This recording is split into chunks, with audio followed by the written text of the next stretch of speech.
Broadcasting live from the ESPN 690 Anajar and Levine studios. This is Action Sports Jax on ESPN 690 with Brent Martineau and Austen Lane.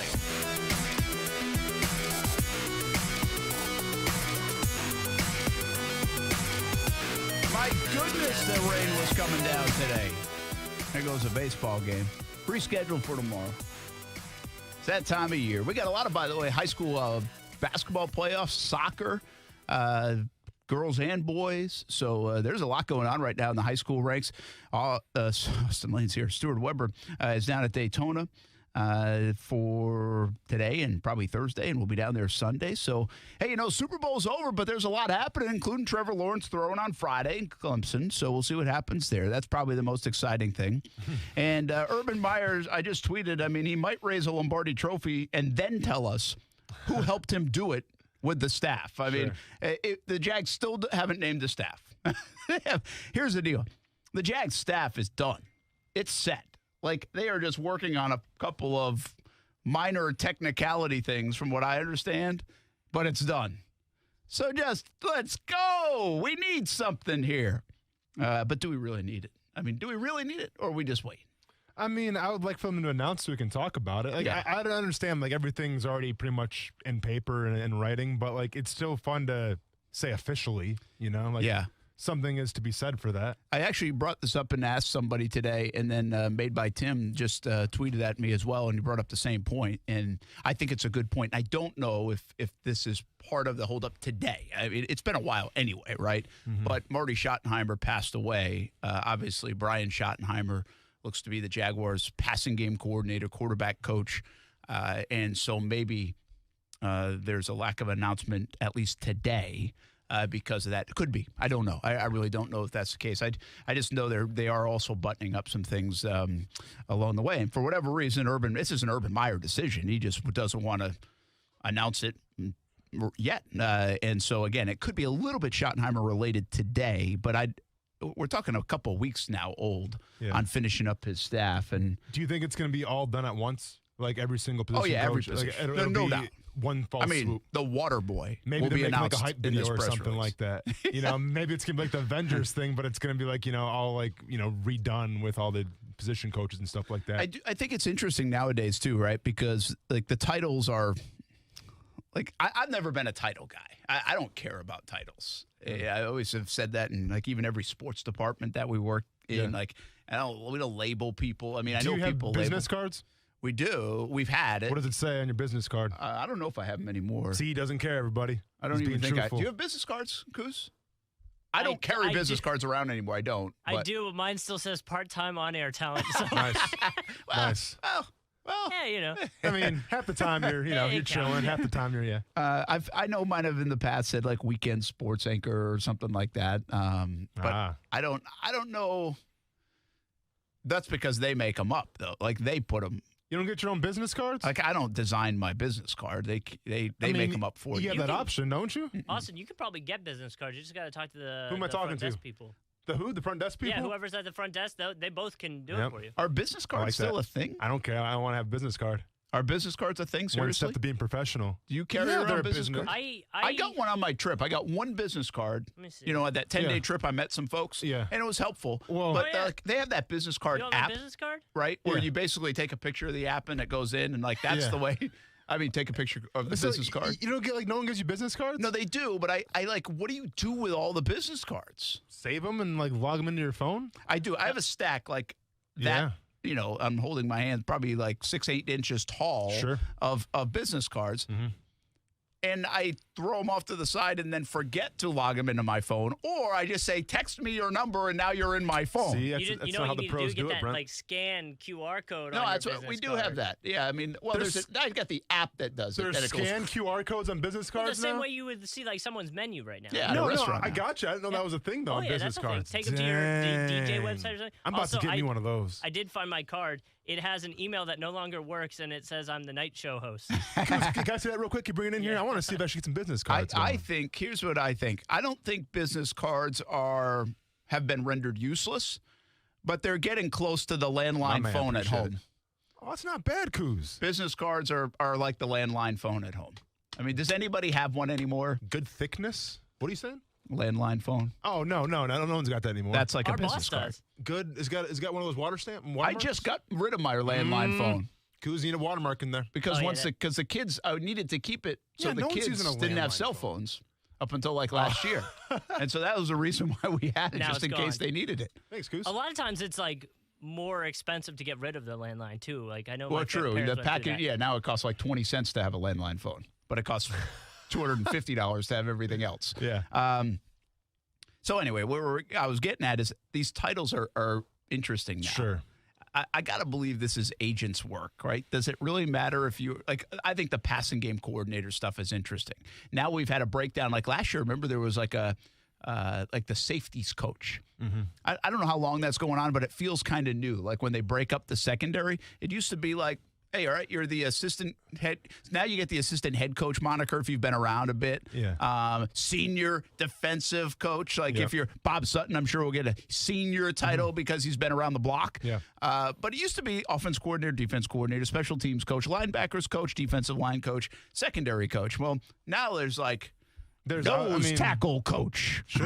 No, there is. There's inside linebackers coach. There's outside linebackers coach in 3-4 defense. Like, for instance, Joe Cullen was a defensive line coach in Baltimore, right? Well, Joe Cullen didn't work with Yannick Ngakoue and the pass rushers. They were with the outside linebacking coach.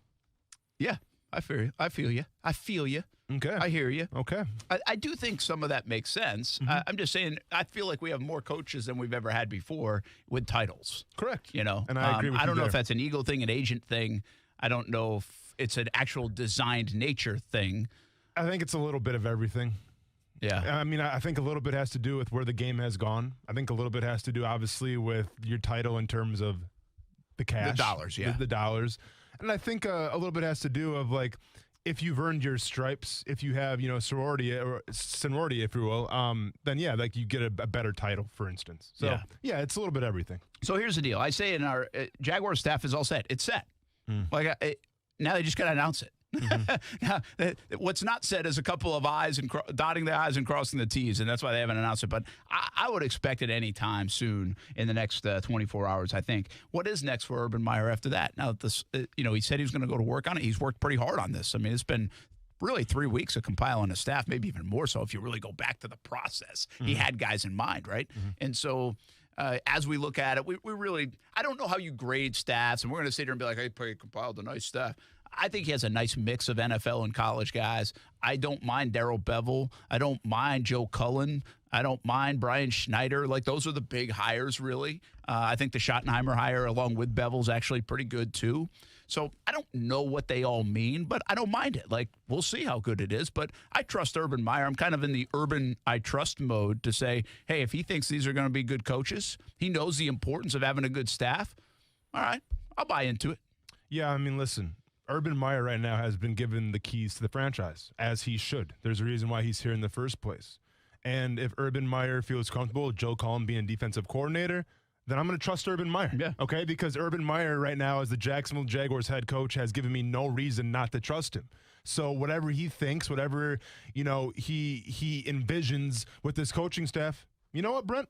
I'm going to trust him until I can't trust him anymore. Yeah. Simple as that. Yeah, I agree. I think so, too. Hey, what's up with are these Gardner Minshew rumors true, or are people just throwing things out there? Because let me tell you this, folks. People throw a lot of things out there these days. A lot of things out there. Yeah. I saw it last night. Is there some more heat on this today with the Gardner Minshew stuff? Well, there's the one rumor where if Foles – for some reason would – I'm sorry, not Foles. If Wentz? If Carson Wentz goes to, like, let's say Indianapolis – then the rumor is that the Chicago Bears would be interested in Gardner Minshew because the connection of John DeFilippo in Chicago. Here's my question, though, and really maybe it's more of a statement than a question, but let me run this by you. John DeFilippo, was he fired or was it was mutual, right? And do you believe it was mutual or do you believe they got rid of him? I think they got rid of him. Really? After 1 year? I do, yeah. Why? Let's see, I got to go back to that. I mean, I know I'm kind of putting you on the spot right now. I mean, do you think it had something to do with Nick Foles not being the starting quarterback? I think it was a little bit, maybe a philosophical difference in some of that. Like, that whole jockeying at the end of 19 of going back to Foles and keeping Minshew in and blah, blah, blah, all that back and forth in the last few weeks. I also think from a Doug Marrone standpoint, I think it was, remember the Houston game that gets criticized? You know, that game plan in London got highly criticized. And I'm not buying into the conspiracy theory that he did that because he wanted Foles the quarterback, so it was a bad, I know people suggested that it didn't set up Minshew. I just think it was a bad game plan. I think when you have bad plans like that, I think that sticks out. I think the time Nathaniel Hackett ended up getting fired eventually by the Jaguars, I think in part because of that time where he had Blake Bortles throw it like 50 times against whoever it was in London. Or he threw it like 30-something times in a row without running the ball with Blake Bortles. Yeah. I think that stands out. And when things start to go south, I think it's like there's no coming back from those moments unless you absolutely turn it around in terms of production. Listen, when Jacksonville played Houston and London, it went south for a lot of people, including me, because that was the week that I called into Sirius XM NFL and gave my analysis, my prediction. And what did I say? Jacksonville's going to stop Houston because Houston's never played in London before. Gardner Minshew's playing really well right now, and they're going to run the ball. Well, what happened? Got embarrassed, all right? Got curb stomped in London. And I've never been asked back on Sirius XM football, so there you go. You lost your opportunity, so here we are. Yeah, it is what it is, man. But with that being said, though, you mean to tell me that John DeFilippo, who seems to be a Nick Foles supporter because there's a reason why Nick Foles went to Chicago in the first place. I think so. So I think DeFilippo is definitely team Nick Foles. But you mean to tell me that quite possibly the guy that got him fired in the first place in Gardner Minshew, maybe the different philosophies there, you think he's going to stick up for Gardner Minshew now in Chicago and say, you know what, guys? Carson Wentz, don't worry about him. I know a guy. Let's bring Gardner Minshew over from Jacksonville. Like, do you think DeFilippo right now is, and once again, as a quarterbacks coach, is pounding the table to bring Gardner Minshew to Chicago? I have a hard time believing that. Yeah, I do too. That would surprise me. It would surprise me. I also just wonder how much DeFilippo has a say in what's going on. I mean, is that more of a Nagy thing? Is that he had a say with Nick Foles, obviously. Yeah. Well, maybe he might. He wasn't the only guy that had to say with Nick Foles. Okay, but let's be honest, though. You're the quarterback's coach of the Chicago Bears. Out of nowhere, the Chicago Bears trade for Nick Foles. John DeFilippo had to have some kind of say in that situation. Well, let's go reverse on that, though. Nagy is the coach of the Chicago Bears. Correct. Who comes from the Andy Reid tree. Sure. Who comes from the Doug Peterson tree. Okay. So if you add all that up, there's probably a close connectivity between those guys. And Peterson did like Foles. And so some of the offensive philosophies that fit Foles and all the – see, I don't think it's just DeFilippo. Like, why can't I argue that just as much? But then why don't they go for Alex Smith then? Because he was coming off like this devastating injury? I'm saying right now. Well, we're saying that he's going with Gardner Minshew? Yeah. I mean, that's the rumor right now. Yeah, I think it's a faulty rumor. Okay, but I'm saying I haven't heard one thing say Alex Smith to the Chicago Bears. Yeah. Maybe they will try to go. Maybe it's just not out there. Okay. I mean, you're asking me if I know what they want philosophy-wise. I don't. I don't think they want Gardner Minshew, quite frankly. No. I think this is a rumor out there because people throw crap on the wall. And I also think, don't be surprised if this is a Minshew camp story. Because maybe Minshew doesn't want to be here. Minshew knows Trevor Lawrence. Why would you want to be here if you're Minshew? Do you think you're going to start anywhere else? I know I'm not starting for the next 12 years in Jacksonville. Do you think you're going to start anywhere else? I go to a place, I don't think you're going to start. I want a chance to compete or a situation where opportunity may present itself. And if they don't have a quarterback, and now there's plenty of options out there, right? They could trade for Wentz. There's all these things they could do and have a quarterback. I mean, you could look up in Chicago, could have 3 quarterbacks by the time the season rolls around. And Minshew could be the odd man out and end up getting cut if he were to end up there. So I think there's too much unknown to know that. But if you're asking me, if you're Gardner Minshew right now, who would you rather go battle it out with? Potentially if it's, Mitch Trubisky or a Nick Foles and a Gardner Minshew in the mix, or Trevor Lawrence and Gardner Minshew. I know my time's done in Jacksonville as a starting quarterback. Unless Trevor Lawrence gets hurt. Like, I'm not even bringing Trevor Lawrence along. I'm not starting next year and saying Trevor Lawrence, unless the surgery goes bad or something like that with the labrum, the shoulder. So I don't see Gardner starting, but I will say what I've said. I've been a big fan of Gardner Minshew, and I believe he is starting quarterback capable in the NFL. I do. I think what he failed to show us last year, and I think some of this is on him, and I think some of this was on the staff because of all the craziness that went on there, is that he never proved that he could be the franchise guy. He could be this top 12 guy that we could go places with in Jacksonville. He looked good for a first couple of weeks, and after that he went on a 3-game slide, injury or not, and then it never corrected itself. And some of that might have been outside of his control, in all fairness. Well, again, the book will tell us the story someday on that. But I'm a fan of Minshew. So I think Minshew can win games in the NFL. I really do. I think I'd rather have Gardner Minshew playing than Mitchell Trubisky. Yeah. I would. Yeah. I'd rather have Gardner Minshew as my quarterback than Mitchell Trubisky. Okay. So if that's what you're left with in Chicago, or if I'm in Minshew's camp and saying, let's pick some places that potentially I can compete for a job, battle for a job, and also, by the way, get me out of here. Yeah. Because I'm done. I don't like the way this all went down last year, and I know that regime's out of the building, but I also know there's no future for me here to be a starting quarterback, and I'm 24, 25 years old. So if you're Chicago, then what are you giving up for Gardner Minshew? Oh, not much. I mean, I would think he wouldn't much more than at the highest 6th-round pick. Foles had a resume with him. Wait, so you're going to give up a 6th-round pick for Minshew? And this is the thing, though. Yeah, but if I'm the Jaguars, I don't take that. To me, if I'm the Jaguars, that's zero value back. This guy has started games in the NFL. This guy has won games in the NFL. So, to try to echo you a little bit, he's not your traditional backup quarterback. He comes with some upside. He comes with some spark. And, if I'm the front office here, there's no way that I'm going to be trading Gardner Minshew for what I got him for. If anything, you've seen the past 2 years of Gardner Minshew, in my opinion, the value has gone up a little bit. So I'm asking for a 3rd rounder. Maybe I'll settle for a 4th rounder, but I'm not taking anything less than at least a 4th rounder. And maybe some trade value as well in terms of current players in the roster as well. Well, again, if I'm the Jags, I'm not necessarily trying to shop Minshew and get rid of him. Unless I'm bringing in a veteran guy, Fitzpatrick, Alex Smith, something like that, and those scenarios play out, and then I'm like, okay, my room's kind of crowded, right? I got Jake Luton, too, as a young quarterback.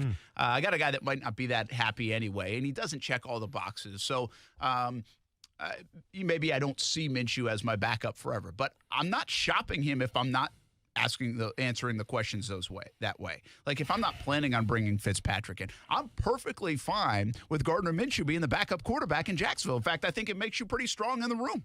I really do. I am perfectly fine with that. And I would be if I was the Jags. Now, again, I have no idea how they view him with this new regime, but I think you might be out of your mind if you think they're going to get a 3rd-round pick for him.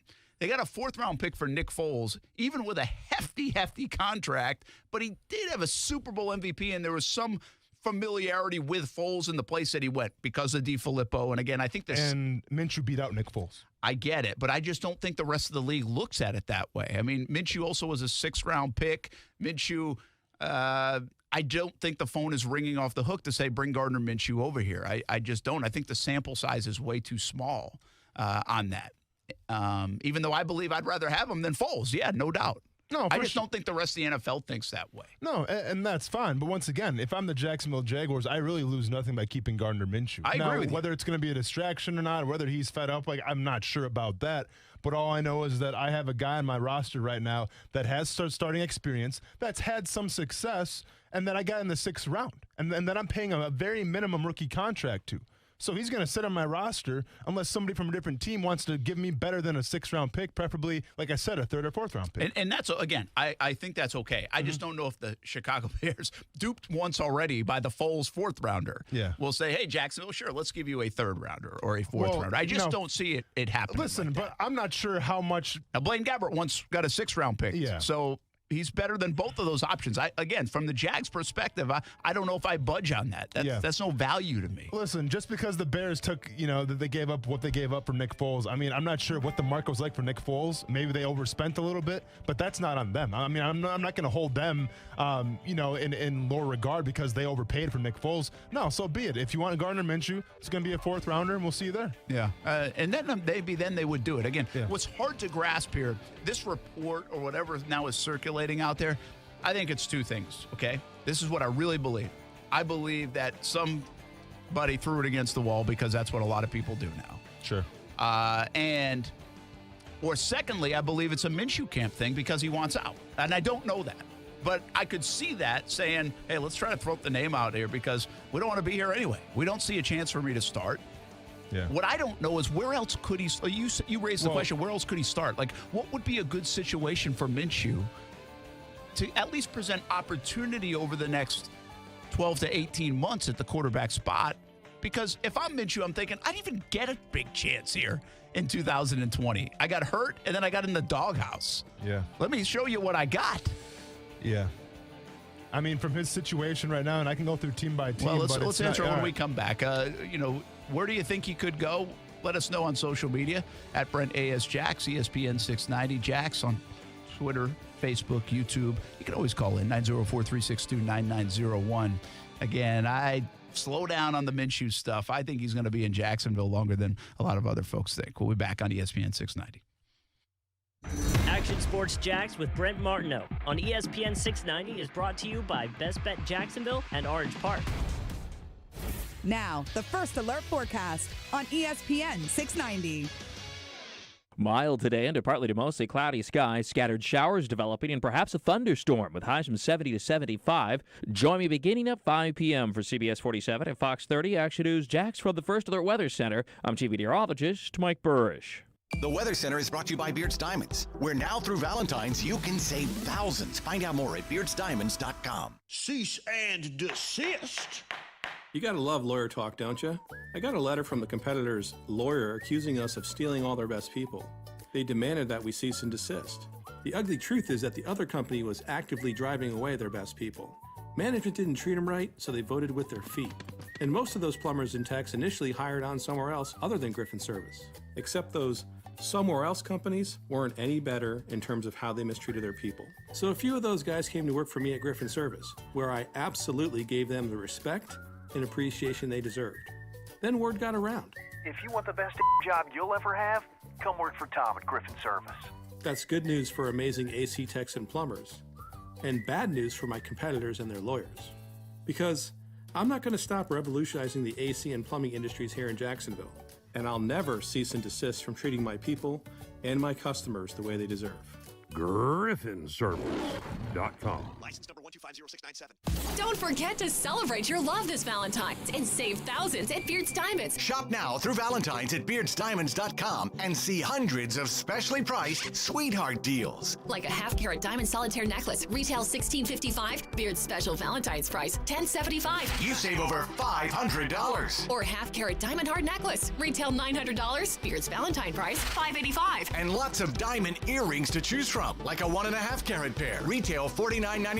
Beards Valentine price $32.49. You save over $1,700. See hundreds more at beardsdiamonds.com. And with every purchase between now and Valentine's, your loved one receives a free dinner at Fogo de Chao. If you're celebrating an anniversary or getting engaged, Beards Diamonds has the largest selection of engagement rings and GIA-certified loose diamonds at the lowest prices in Jacksonville, guaranteed. Celebrate your love this Valentine's with these sweetheart deals at the St. John's Town Center or at beardsdiamonds.com. Get the lowest prices in Jacksonville, guaranteed at Beards Diamonds.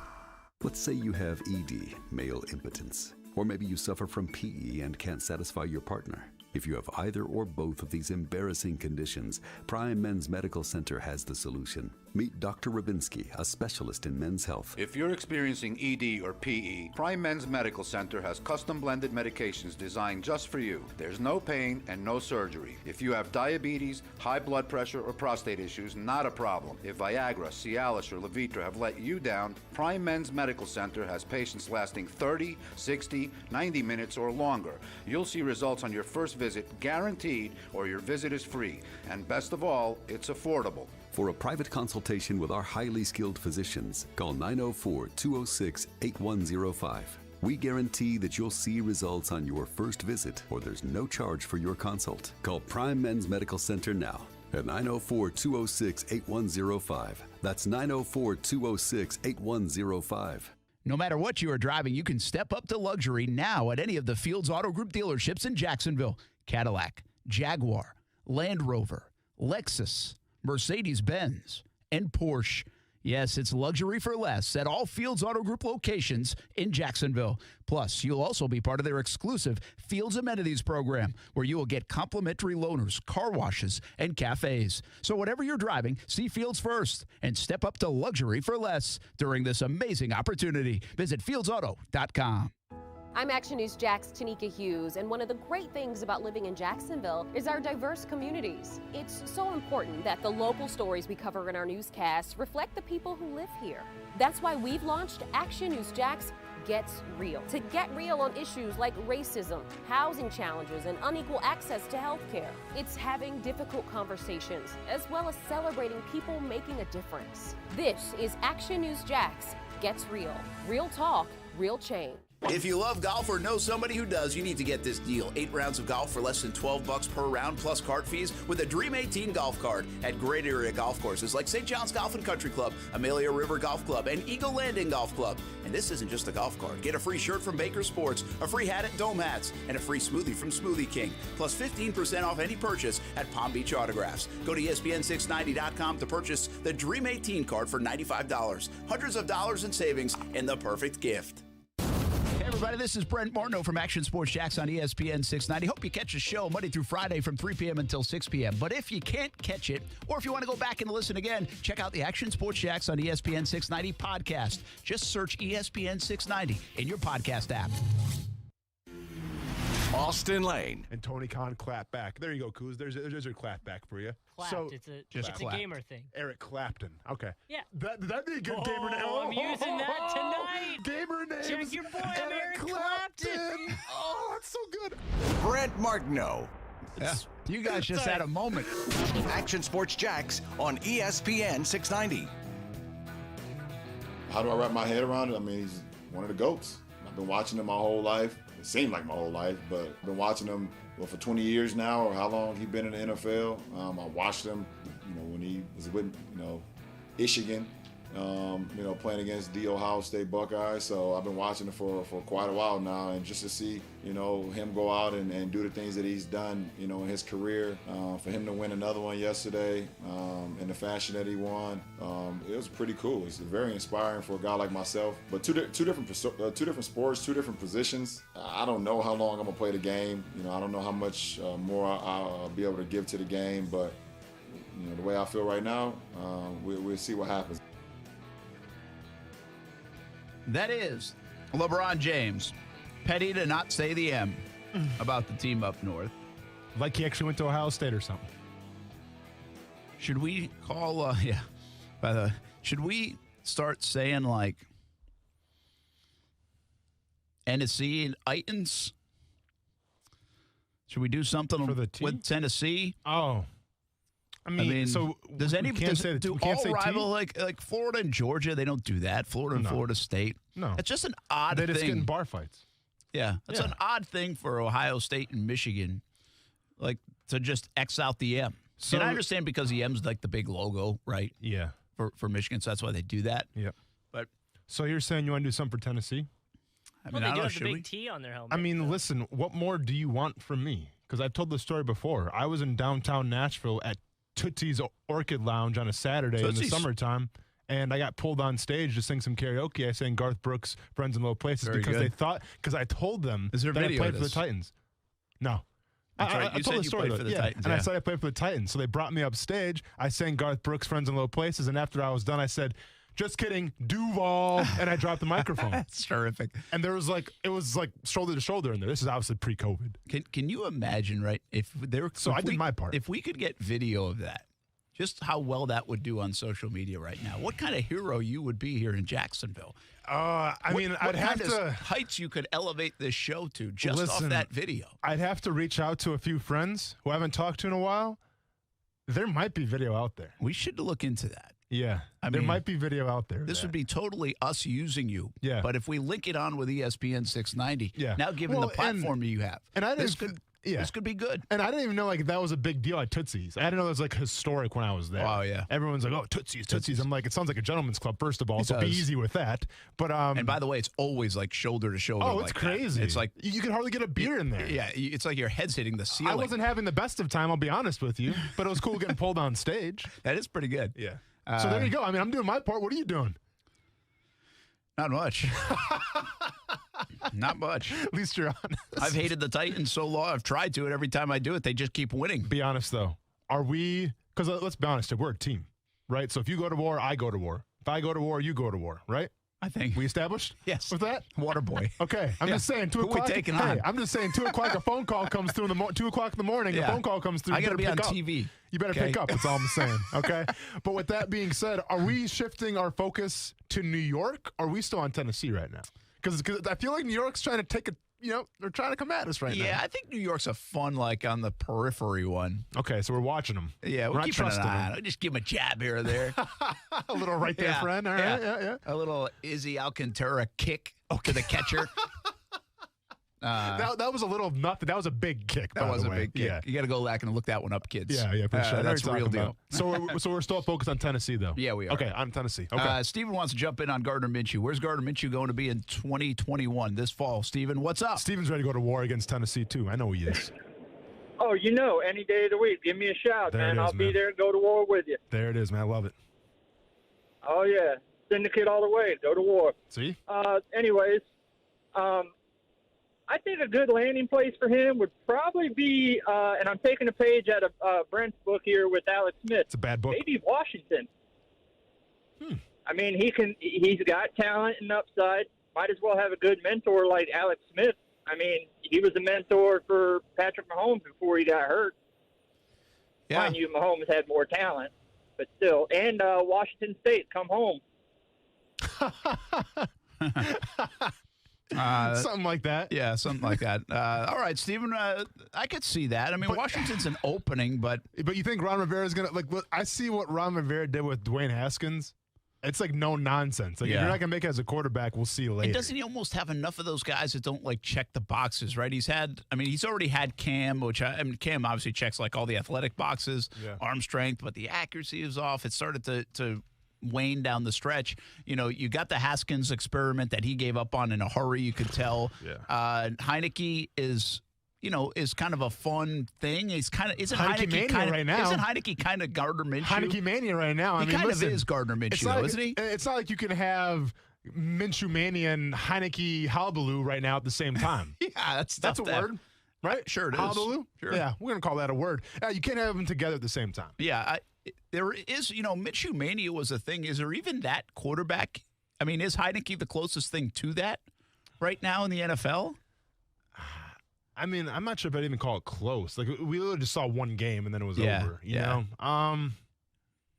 I don't really think there is. I mean, I don't think there any. Well, there is. I mean, I think Herbert, when he cut his hair, there was a little bit of some kind of mania. But Herbert's kind of like that franchise guy. The expectations are for him to be that guy. Yeah. So where does he end up? Again, I think if I had to put money on it, I think he's in Jacksonville. He's inexpensive. He comes with some experience now. I don't think Gardner Minshew's a bad guy. I think he's. If he gets the opportunity to play, he wants to play. I mean, they all should want to do that, right? I mean, I also don't know if he is the best mentor of sorts, although he's a smart guy. Mm-hmm. He knows the position. He knows multiple offenses.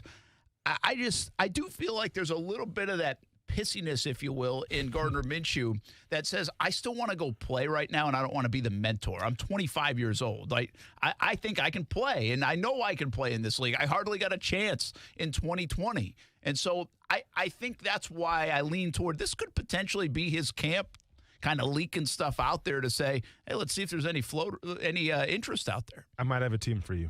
What you got? From a couple of perspectives. Number one, because I believe they're going to be in need of a quarterback. Number two, because they can't really get one in the draft because they don't have a lot of draft capital. Ready for this one? New Orleans Saints. Yeah, but don't they have two guys? Who? Jameis? They got Winston and Hill.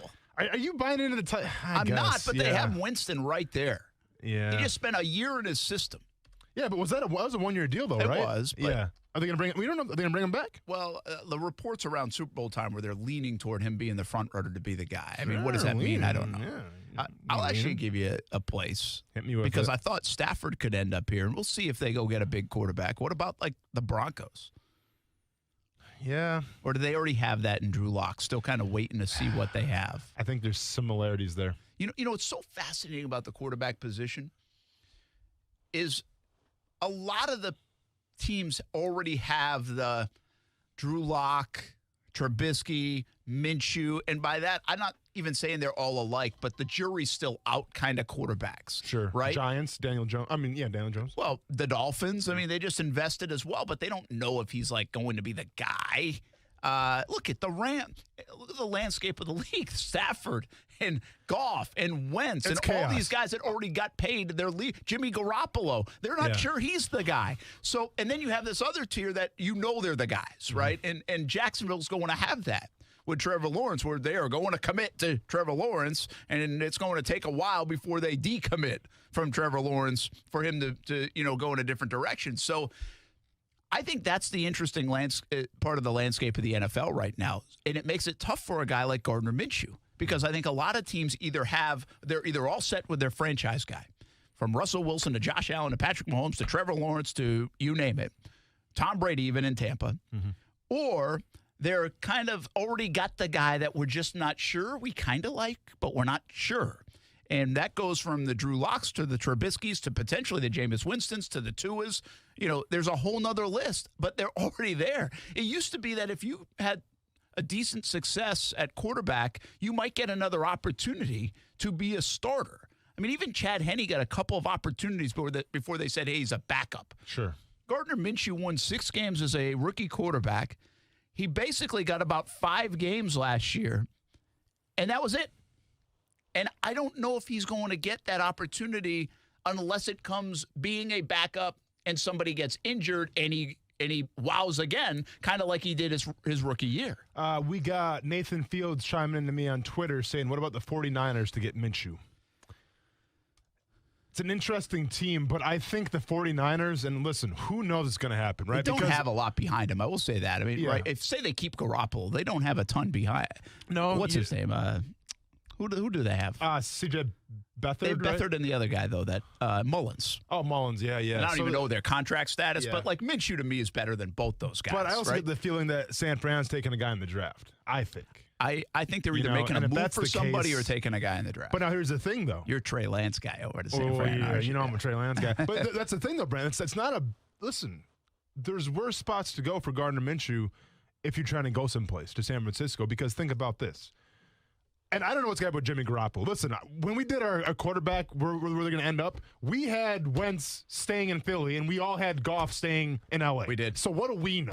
Well, what does anybody know? I know the first 2 moves that get done might be those guys leaving. Yeah, exactly. So what do we know about it? But, if Garoppolo was to move on, let's think about this. Let's say San Fran goes after goes after Trey Lance or, maybe like a Mac or whoever. Well, is he necessarily going to start right away? Or do you want a guy to come in and, maybe take the reins a little bit, and then when he's time to hand it over?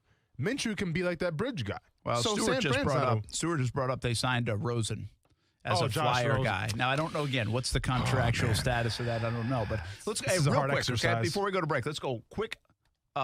Yes or no? Yes, no, maybe. Ready? On every team? Yep. Wow. You ready? Yeah.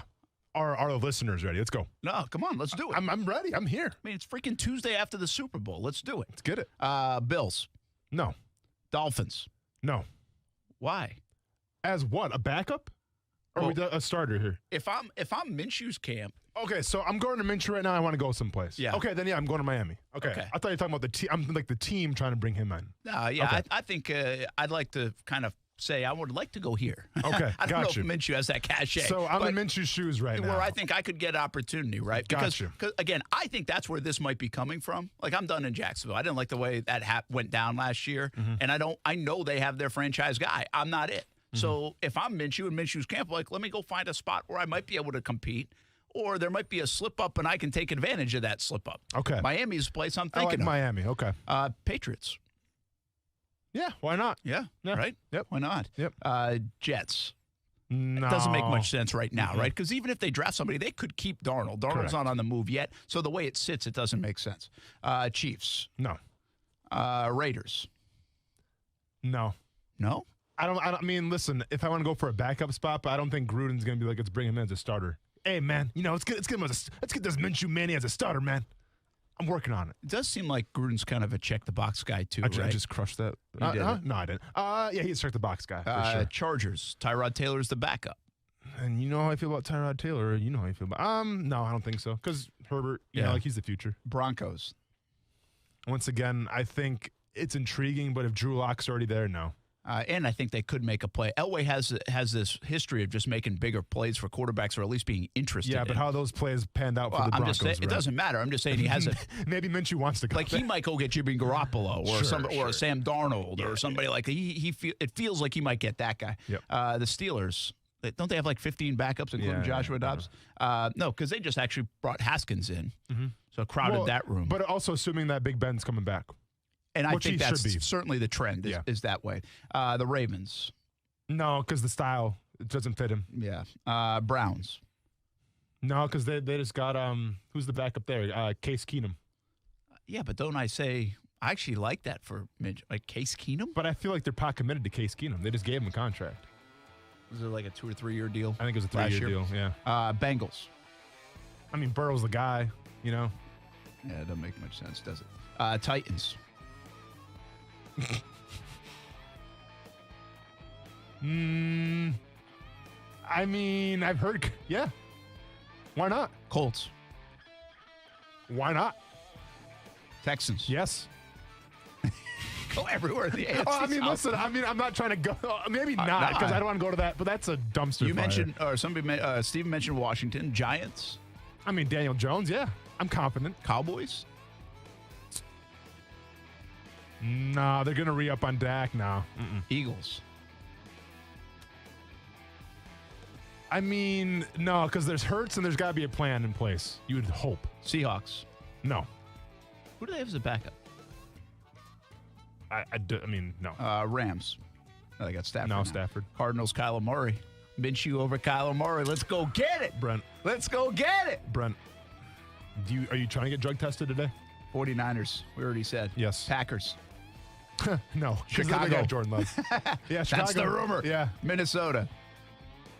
I mean, who knows what's going to happen with Kirk Cousins? Yeah. Detroit. And if I'm Minshew, no, I don't want to go there. Goff's probably like, what's up with all these Jacksonville people that always come back me up? The Saints, you mentioned. I don't think so. Okay. Tampa. Oh, now Brady's only there for a year. Yeah, but Blaine Gabbert says, what's up? Panthers. No, they're no. And Falcons. No. I'd say, yeah, the Falcons. Falcons, We'll okay. be back, ESPN 690. ESPN 690 Sports Center Update.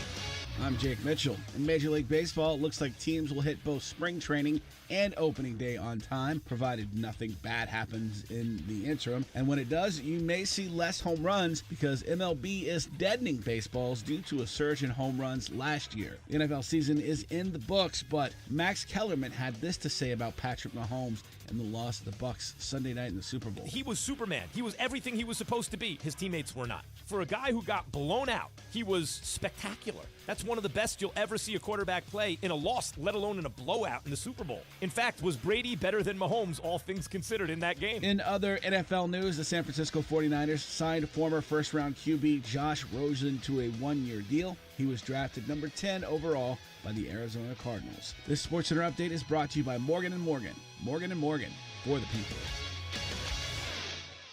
We should always be looking at our finances, but 2020 made my family take an even closer look, a bit more of a deeper dive, and it might have done the same for you, even into the world of retirement. Although that's a bit down the road for me, it might be closer for you, and your plan should already be under a microscope, and you have to lean on the experts to help guide the right plan. My friend Mike Lester with Talon Wealth Management is the perfect partner. He will provide a complimentary analysis and a plan for you. Call him at 904-515-5000 or visit guardingyournestegg.com. That's 904-515-5000 or guardingyournestegg.com. Mike will give you the guidance you need as retirement gets closer. He can help you convert company plans to private plans, a move that might give you higher returns and more options. You've earned the money. Now make sure you are ready for whenever retirement will be. Call Mike Lester at Talon Wealth Management, 904-515-5000. That's 904-515-5000. Or visit guardingyournestegg.com. If you have a specific medical problem, you call a specialist.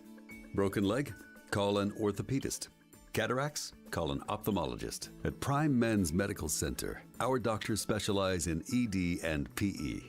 Listen to Dr. Rubinski, a renowned expert in men's health. I'm Dr. Rubinski. If you're experiencing ED or PE, Prime Men's Medical Center has custom blended medications to help you last longer in the bedroom, regardless of age or past medical history, with no pain or surgery.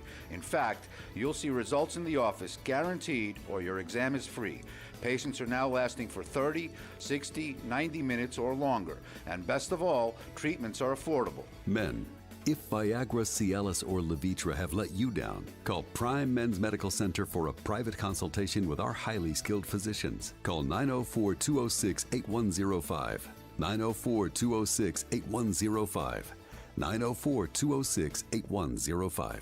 If you love golf, you need to get this deal. 8 rounds of golf for less than $12 per round plus card fees with the Dream 18 golf card at great area golf courses like Queens Harbor Yacht and Country Club, Fleming Island Golf Club, and 6 others. And this isn't just a golf card. Get a free shirt from Baker Sports, a free hat at Dome Hats, and a free smoothie from Smoothie King, plus 15% off any purchase at Palm Beach Autographs. Go to ESPN690.com to purchase the Dream 18 card for $95. Hundreds of dollars in savings and the perfect gift. The new motto is seize the day. That's why you got to go see your friends at Arlington Toyota, because their super low payments are going to put a brand new Toyota in your driveway tonight. Right now at Arlington, take your pick. A new 2021 Corolla LE or a new 2021 Camry LE. You choose 0 down or buy for just $249 a month. This is a purchase, not a lease. Seize the day in a new Toyota from Arlington Toyota and come see their brand new facility when you shop safely in person, 10939 Atlantic Boulevard, or online at arlingtontoyota.com. Visit arlingtontoyota.com/January for full details. I'm Glenn Levine, a board-certified civil trial lawyer. That means the Florida bars recognize me as an expert in the field of civil trial. As a trial lawyer, I'm trained to investigate every aspect of your case. If you've been involved in a legal dispute and are not sure of your options, call me, Glenn Levine, at the law offices of Anajar and Levine at 904-600-4000. That's 904-600-4000 for a free consultation and take back control of your life. Office in Jacksonville. Hi, I'm Matt Welch, First Vice Chairman of the Players Championship. The Players is proud to support Catholic Charities' efforts in serving the most vulnerable in our community and advocating for justice, human dignity, and quality of life. It's 28 days until the Players. Body Armor is proud to sponsor the number 12 Team Penske car driven by Team Body Armor member Ryan Blaney with potassium-packed electrolytes, antioxidants, and B vitamins, plus no artificial sweeteners, flavors, or dyes. Body Armor provides hard-working hydration and more. Find Body Armor at your neighborhood Winn-Dixie.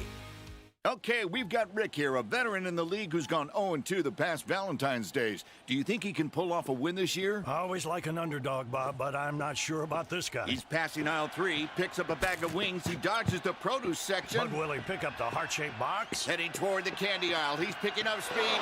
Oh no, he chokes and heads straight to the checkout. Unbelievable, this close to Valentine's Day. Don't be a Rick. Make happy this Valentine's Day with a heart-shaped box of Russell Stover chocolate. Hey, everybody, this is Brent Martineau. If you're usually listening to ESPN 690 in your car, we appreciate it. But your boss has you working from home this week, so take us with you. Your smart speaker brings ESPN 690 into your home office. Tell your Amazon Echo or Google Home to play ESPN 690. Stefanos, Gilles Simon is a high-quality, difficult opponent to play, and yet you dominated the scoreboard tonight. Were you surprised at the scoreline? I don't know. I don't know what to say. I obviously wasn't expecting it to come so easy. It was a great match from my side. I mean, let's be honest. Oh my God, I feel like I messed it up already. Well, I think I played a great, spectacular match from the beginning till the end. What am I doing here? I mean, what am I doing? I don't know what his tactic was, but I was pressing a lot with. I can just leave if you want me to. Wow. Stefanos Tsitsipas. Wow. Is how you say his name. Nicely done, by the way. And that was after a win at the Australian Open. Hey, just said it how it is. What's wrong with that? I mean, were they pumping in crowd noises for the reactions? There was some crowd there. Some. Seemed like it was sold out. People had some opinions about that dude. Yeah, I know. That was an interesting reaction so quickly into that. Yeah, that's one of those things where you just keep digging yourself deeper and deper, and there's no way out. Well, the whole clip was like a 5-minute clip of him just digging himself into a hole and then trying to get out of it. He couldn't get out of it. Yeah. I said this to Stuart last night. I was like, if that TV wasn't on right now in the sports office, I'd have no idea the Australian Open was going on. Yeah. And I do sports for a living. Brent really showing his support to our, male and female tennis players out there. By the way, this is an unbelievable tennis area. Yeah. Right here. But it just goes off the radar, especially the Australian Open, I think. You kind of, sure. You know, in Wimbledon and U.S. Open, but all of a sudden you look up on the TV and the Australian Open's going on at 11 o'clock at night. No, for sure. I think, too, the fact that, I saw the commercials for it, so that's why I know what's going on. But, in terms of the timing, I have no idea. So I'm kind of with you on that one. And, to you, and listen, we're tennis amateurs at best. But, where does the Australian Open fall in line with, the championships, in your opinion? Obviously, there's Wimbledon, right? Yeah, U.S. Open's Open's big. Open. And even the French Open has some cachet. One, because Nadal's been so dominant. And two, because the surface is so different, right? Yes. Because of the clay. And so, yeah, I think the Australian Open is the least by far. If you measure the golf tournaments, the PGA Championship probably takes on the least amount of cachet. Mm-hmm.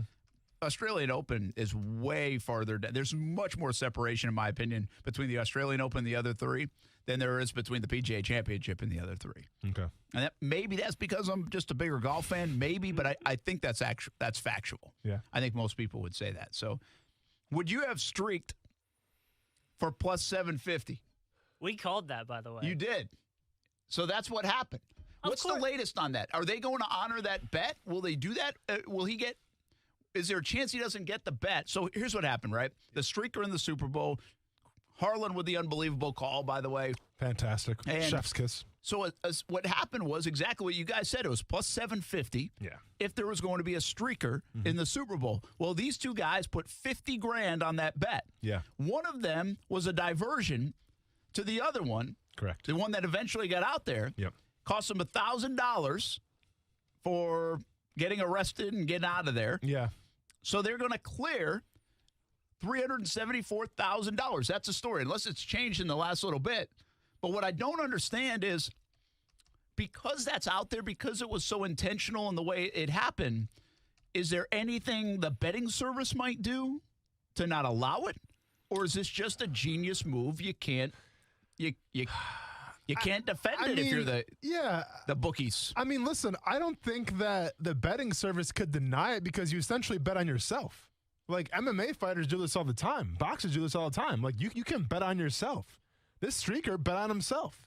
And by betting on himself, he said, you know what? I'm going to take the risk, obviously, of maybe I don't make it to the field. I'm going to take the risk of security stopping me before I can actually get on the camera. There are some risks in play here. Huge risk. So the guy what if they couldn't get out there? Then they lose $50,000. Exactly. So in my opinion, the guy bet on himself. You have to honor that bet. But now once again, and I understand he wasn't completely naked, so that's fine. But I'm not sure what the charges are actually going to be. If it's indecent exposure, and that's the okay, well then it's fine. I think we would see more headlines about that. Well, I'm not taking that risk. Would you know what I'm saying? If it's the small fine they got, then absolutely. Maybe. Yeah. I'm banned from the press box as it is, so what's the difference? Do I want to get tased or potentially tackled really hard? No, but but would you get tased for $75,000? Yes, I would. That's what I was going to say. It ain't going to kill you. By the way, this is $375,000. Gonna get tased for $375,000? Yeah, it ain't gonna hurt. It's gonna hurt, but I'd probably do it for $25,000. I'll pay you $25,000 and I get tased right now. No. Obviously, the risk is exactly what you just said.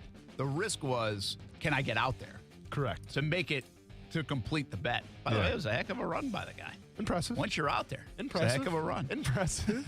You should have dove for the touchdown though. Sliding at the one. That's true. Why did he slide at the one?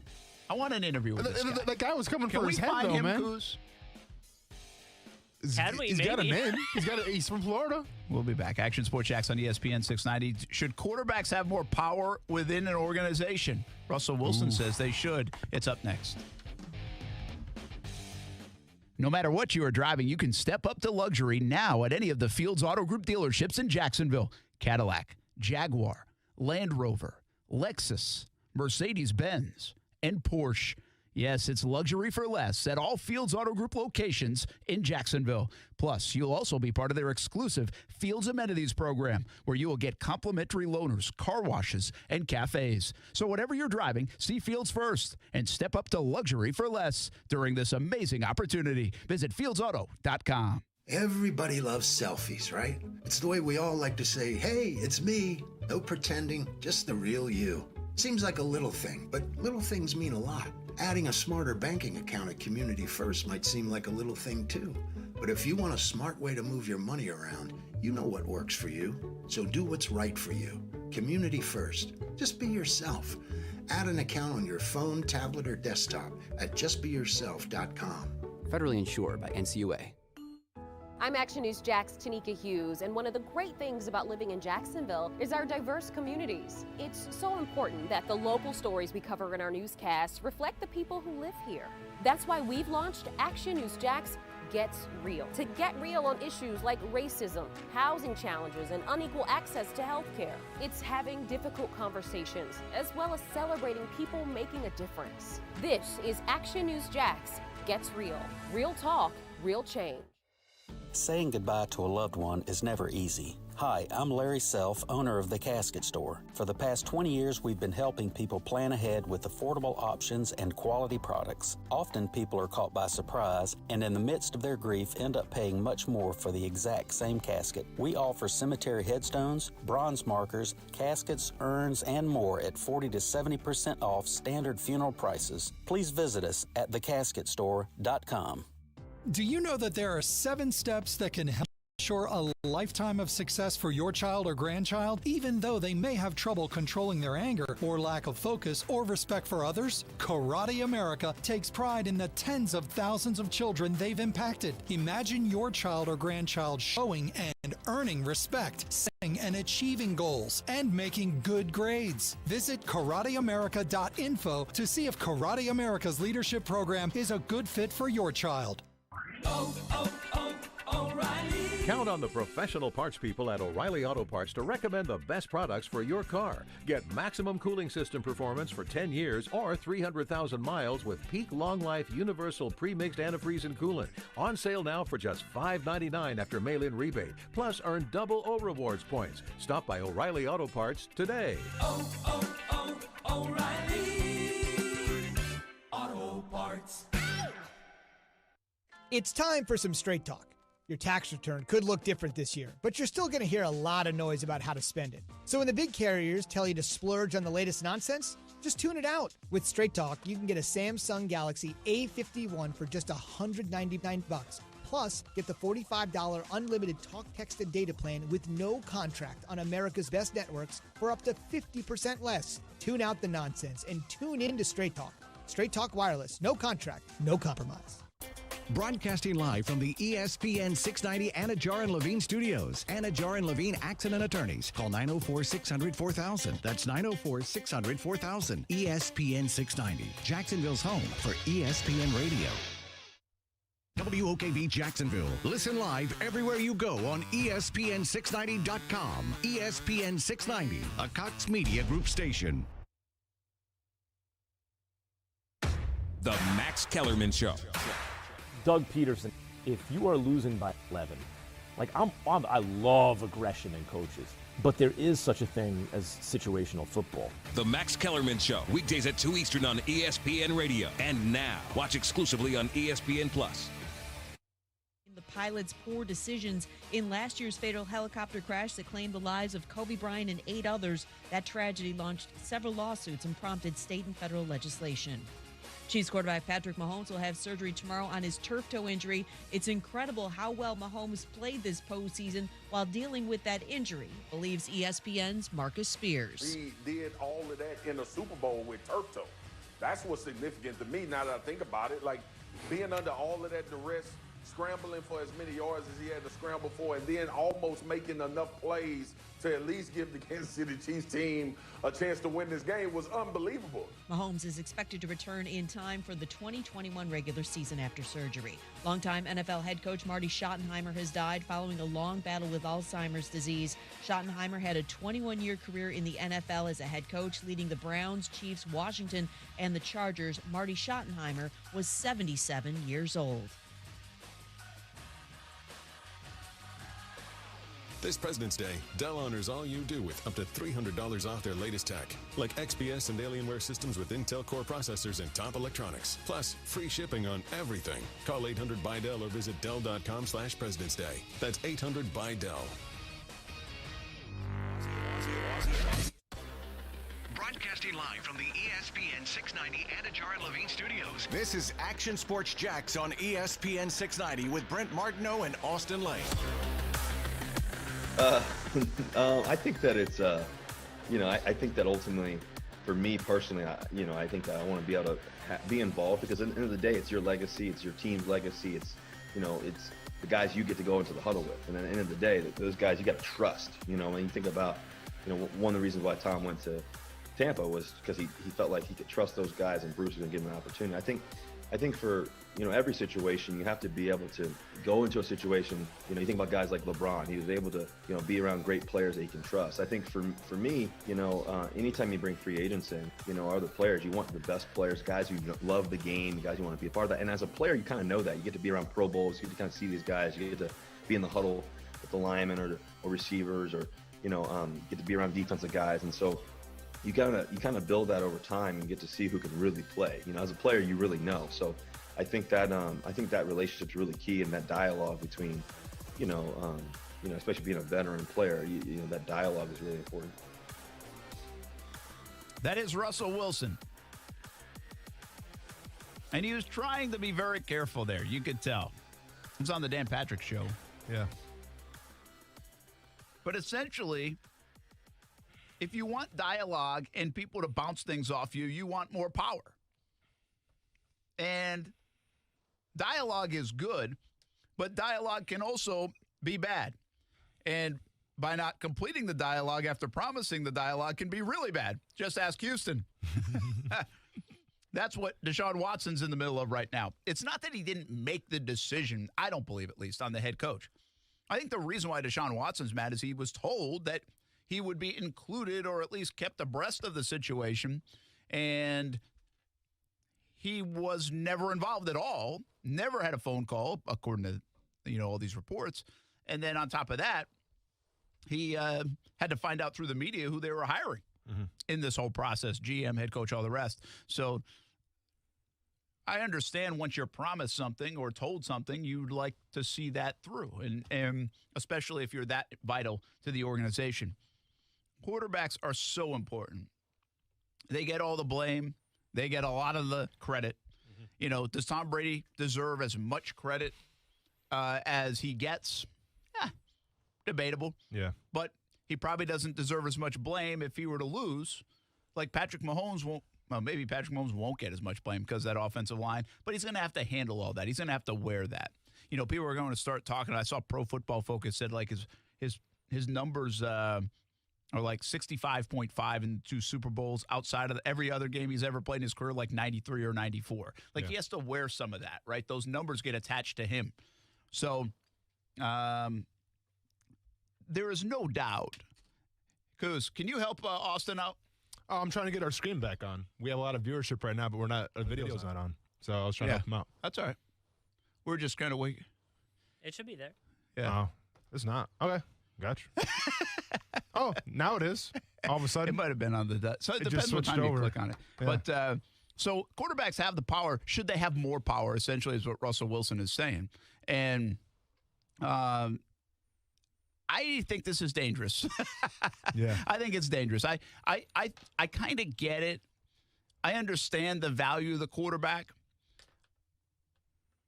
I think Russell Wilson was trying to toe the line and being like, listen, I don't want to run the organization. Yeah. But I do get the feel like what he's saying about, listen, I know what kind of player is invested. I can tell within the first couple minutes if player's going to be invested the way we need them invested. Like, I've seen it. I've played with championship caliber players. I've been to Pro Bowls. I've been around the best of the best in the NFL. GMs haven't, right? I mean, you look at some GMs are pretty good at it. Locating the GMs around here have not necessarily been great at it.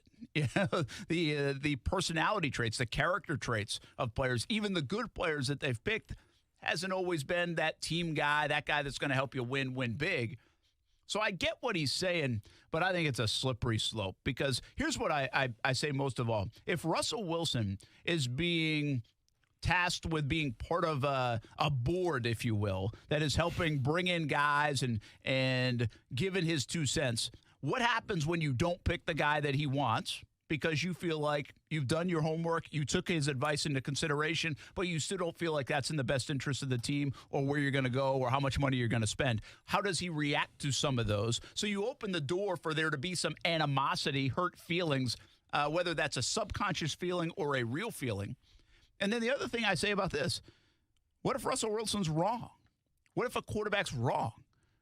Is he getting the blame? Or is the GM getting the blame? The head coach getting the blame? I don't want anybody else's input if I'm the one that's going to take the fall. All right, so let's go ahead and put it like this. Let's put it a couple ways, first of all. The fact that Russell Wilson said that he wants more, I guess, on his plate in terms of maybe the roster, maybe the coaching decisions, like, that's not breaking news to me.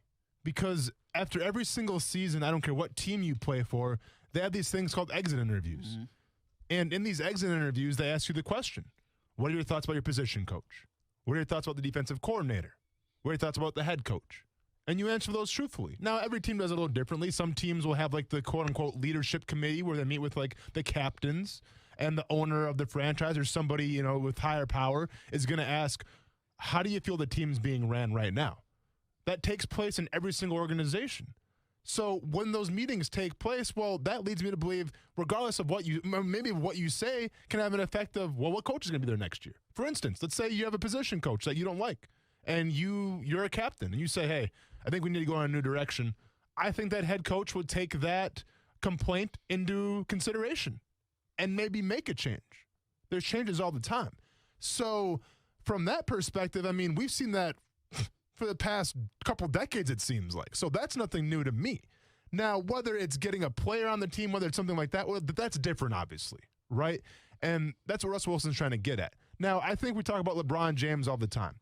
LeBron James doesn't, like, no one's really got a problem with LeBron James, I feel like, for the most part, when he takes command of a team, right? When he says, all right, we should bring this guy, we should trade this guy. Like, it's LeBron James. He's earned his stripes. He has every single right to do whatever he wants to do because, let's be honest, he's LeBron James. Michael Jordan kind of had the same thing for a while, right? We talk about those guys and have no issue with them. But what do we always say, or at least what do I always say in this show? The quarterback position, in my opinion, is the most important position in all professional sports. It's probably the hardest. It's probably the one that takes the most time to acclimate to. It's probably, in terms of studying, in terms of game film, in terms of all that stuff, like, there is no other position like the quarterback position in terms of the double standard. So if the double standard is that true and it's that important, then why can't the quarterback have more on his plate?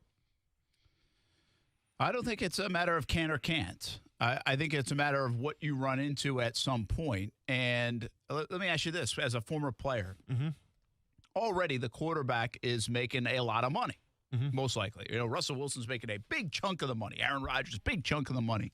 Quarterbacks in general are making more money than any other position.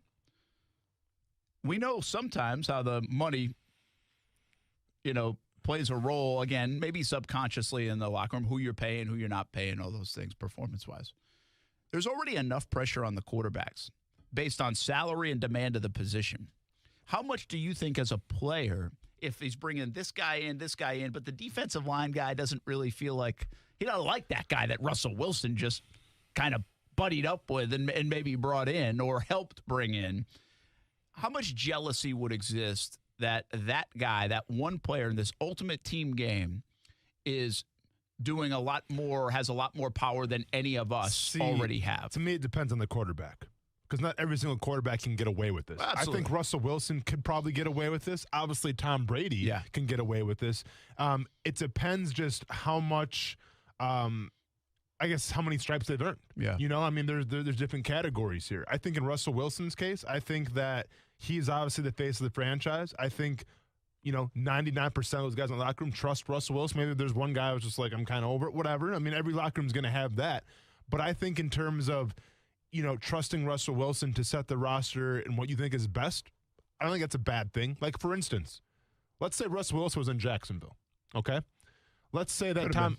Yeah, right. They got a punter instead. That's neither here nor there. But let's say that Russell Wilson's in Jacksonville. And let's put him back on the 2019 team. Okay, so 2 years ago, essentially. And let's say that Tom Coughlin's here as well, right? And we know what transpired there, right? What happened with Jalen Ramsey? What happened with Yannick Ngakoue? We'll see what happens with the whole Jalen Ramsey situation of who wins that trade. But I'm sitting here right now, 2/9 of 2021, and saying, well, the Rams looking pretty damn good right now with Jalen Ramsey. Okay? So right now, in my opinion, the Rams won the trade. Now, we'll see once again. A lot of time left. The Jaguars still have another draft pick coming up. We will see. But right now, I sit here and say, well, the Rams probably won. What happens if Russell Wilson goes? Because keep in mind, with all due respect to Tom Coughlin, the starting quarterback of a team, I think, has a better idea of the dynamic that's going on in the locker room than a Tom Coughlin type does. What happens if Jalen Ramsey goes to Russell Wilson and says, hey, man, I'm not happy here. There's something wrong with this culture. There's something going on here, man. I don't want to be a part of it. If it doesn't change, I'm gone. I'll my back. Okay? If he goes to Russell Wilson with that, and Russell Wilson then in turn goes to, let's say, Shad Khan and voices the concerns, do you think Shad Khan's going to want to hear over Russell Wilson more or Jalen Ramsey more? Yeah, probably Russell Wilson. So there you go. Yeah, well, they had that guy there, and Jalen Ramsey didn't go to Calais Campbell or someone like that. But I know it wasn't the quarterback position. But yeah, and with all due respect to Calais Campbell, and we know what he means to the Jacksonville Jaguars in this city, and I'm always going to be a fan of him, but he's not the quarterback. He's not the general of the team. Yeah. So bottom line is you have to have one of 6 quarterbacks in the NFL basically to do this. Well, and that's why Russell Wilson came out. Yeah. Listen, I'm not saying that even like a guy like, I'm trying to think of a... That's why, has Deshaun Watson earned the stripes to do this? I think so. Really? Yes. Hey, what's he won? What's he done? He's a top 5 quarterback. Yeah, or do you disagree?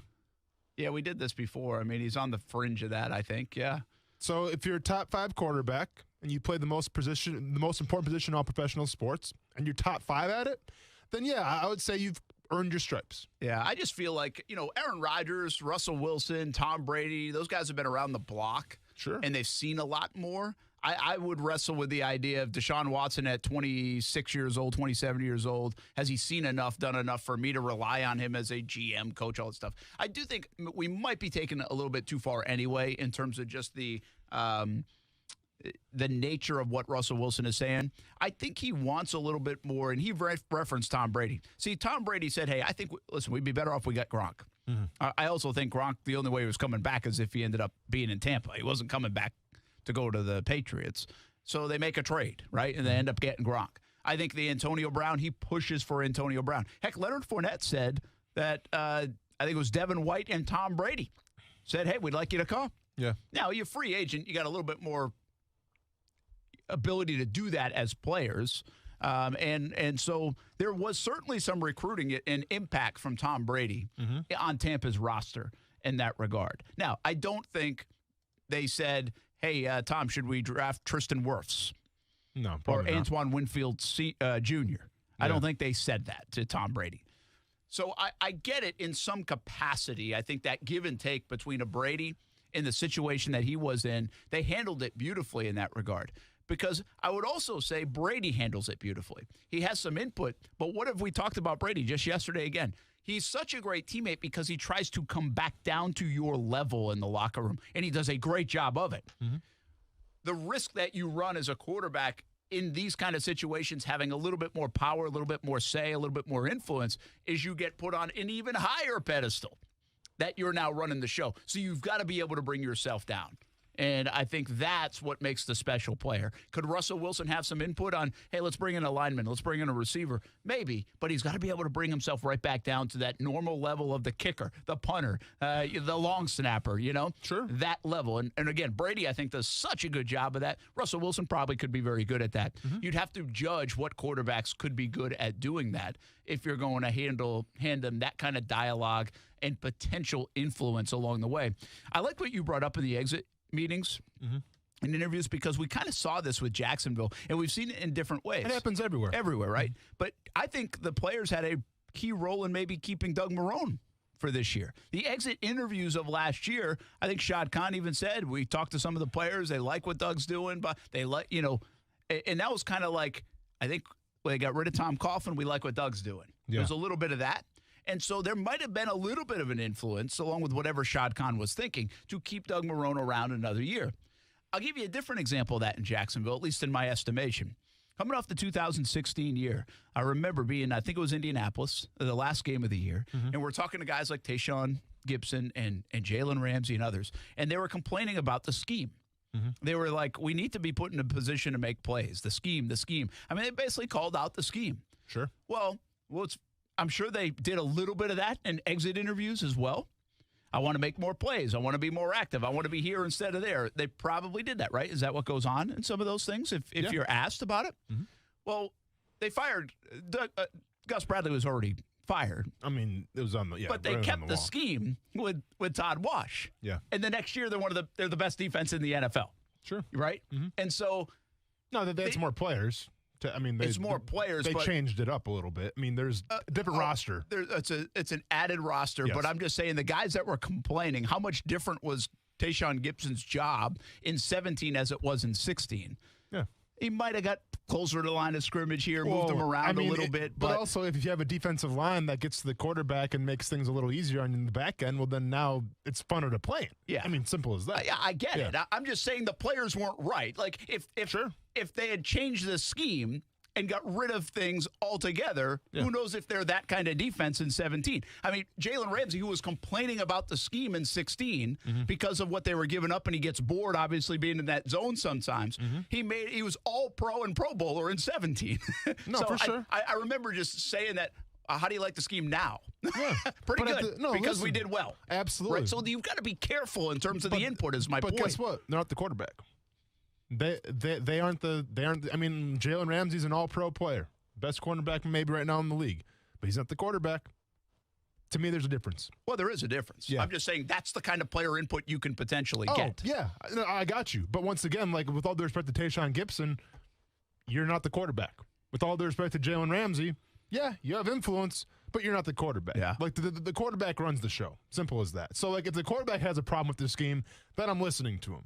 If Jalen Ramsey has a problem with the scheme, I respect you, man. You make a lot of plays, best corner in the league, but I'm not sure if I'm changing the scheme because you said so. Yeah. If I'm an organization, too, how much does or even players, like there was some talk, I think a different kind of report about he's not happy with the way he's being protected, Russell Wilson, because he's been sacked a gazillion times. I mean, look how much he gets sacked. It's amazing. Yeah. Right? Or as much money as that investment. You would think naturally, that's what we're talking about Trevor Lawrence, like they talked about Joe Burrow. You want to protect that big investment, right? I mean, anybody does that in any line of work.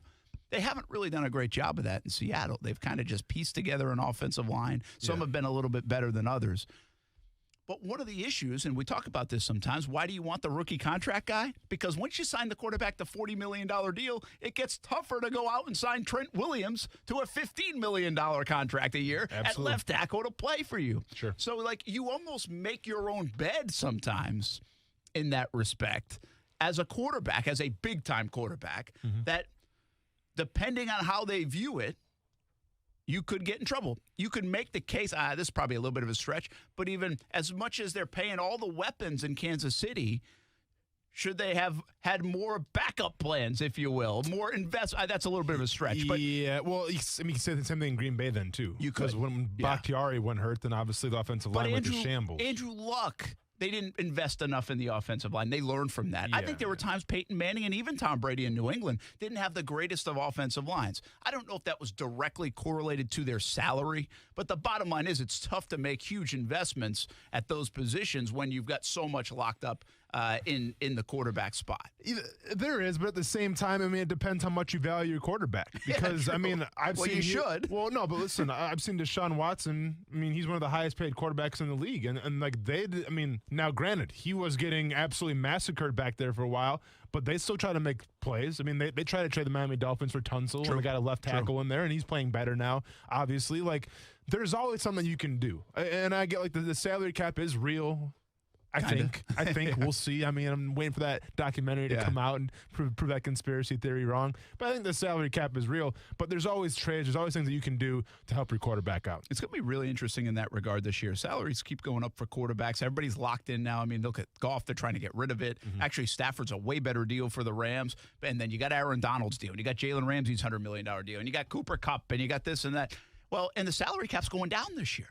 Yeah. Like this year is going to be very interesting in that regard of what teams are handicapped by that. Of course, another situation where the Jags are in really good shape. They're going to have a quarterback on a rookie deal, and they're going to have plenty of money to spend in a year where the cap goes down. They're in a very advantageous situation. But, you know, to prove the Rams' point a little bit, like, listen, they had a guy in Brandon Cooks, and Brandon Cooks for a while was one of the stars of that offense. They let him go. He goes to Houston. Now, he has an okay time in Houston, but, like, I don't think the Rams really necessarily miss Brandon Cooks because he wasn't there this past year. And now you got a guy in Cam Akers who's a rookie, who's on a rookie deal, who's probably going to get a lot of reps last year, pending he can stay healthy. So, I mean, you know, there's always a revolution that it can take where it's like, all right, well, we got to pay these guys this money, but guess what? Now we got a running back on the rookie contract. So there's always ways around it. Aren't you a little surprised that even it kind of feels like Russell Wilson isn't heavily involved, or at least in dialogue, but Pete Carroll and that organization feel like one of those organizations that would make him involved. Like, I think if you go way back, I know we're talking about this today, but go back to Peyton Manning's years. Peyton Manning was involved in some of that.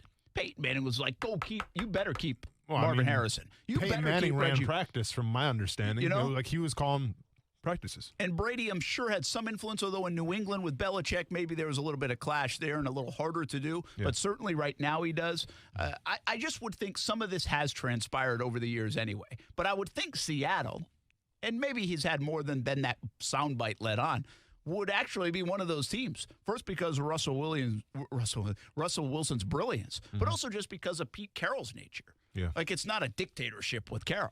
You don't get the sense. No, not at all. Yeah, and once again, like, we don't get to see behind the scenes that much and behind the curtain. Like, maybe there is a lot of influence there. I think listen, I think of any coach in the NFL, I think Pete Carroll would be the guy that'd be like, all right, man, let me hear what you got to say. You know, like, let's take some things into account here, because he is the proverbial player's coach. And I think if you're a player's coach, guess what? You're a player's coach for a reason, because you take into account what your players bring to the table. Yeah. Give me the quarterbacks that you think Watson. I kind of hem and haw on that. Do you think Wilson? Josh Allen? No. So you don't think that if Josh Wilson said, "Can we get Stephon Diggs?" they'd be like, "No, sorry, Josh Allen." No. I don't think they ever asked that question. I'm not saying that's the question. I don't think they would. I'm saying if Josh Allen goes, "Hey, we need a new left tackle," they're gonna be like, sorry, man. No, they'll be like, "Hey, listen, we're gonna try," but if he says, "I want Trent Williams here," I think Trent Williams will help us the most. I think we're gonna draft the guy in the second round. I got you. See, I think that if you're the quarterback and either you're the current star of the franchise or the future of the franchise, you have some pull. So I think Josh Allen might get that. That's interesting. See, I wouldn't put him in the category. I would put Brady. I would put Wilson. I'd put Rodgers. Even though Rodgers seems like they don't listen to him, though. I know. It does. It's interesting how different organizations are, well, different. Yeah. But, like, Lamar Jackson's not getting say in that stuff. I don't think Lamar Jackson is. Well, what makes him different than Josh Allen? Because Josh Allen, like, listen, 5-10 years from now, I know Josh Allen is going to be the guy. Lamar Jackson should be the guy, but we'll see what happens. Yeah. I think Patrick Mahomes kind of did this in a way because of the way he structured his deal. Mm-hmm. He said, listen, I want to structure my deal so we can keep these guys, but you better keep these guys. Mm-hmm. You know what I mean? Mm-hmm. So he kind of did it with his actions at the same time. I just think at the end of the day, I think there are very few quarterbacks that can do this. So you can debate a couple of them, but very few. Maybe Trevor Lawrence will someday be that guy. You can only hope. I do have a question about Trevor Lawrence. the more and more you see this quarterback stuff and maybe some unhappiness or more yapping going on or maybe more rumors going on and big-name quarterbacks moving places, how hard will it be to even keep a very good to great Trevor Lawrence in Jacksonville for a long, long time? We talk about it next on ESPN 690.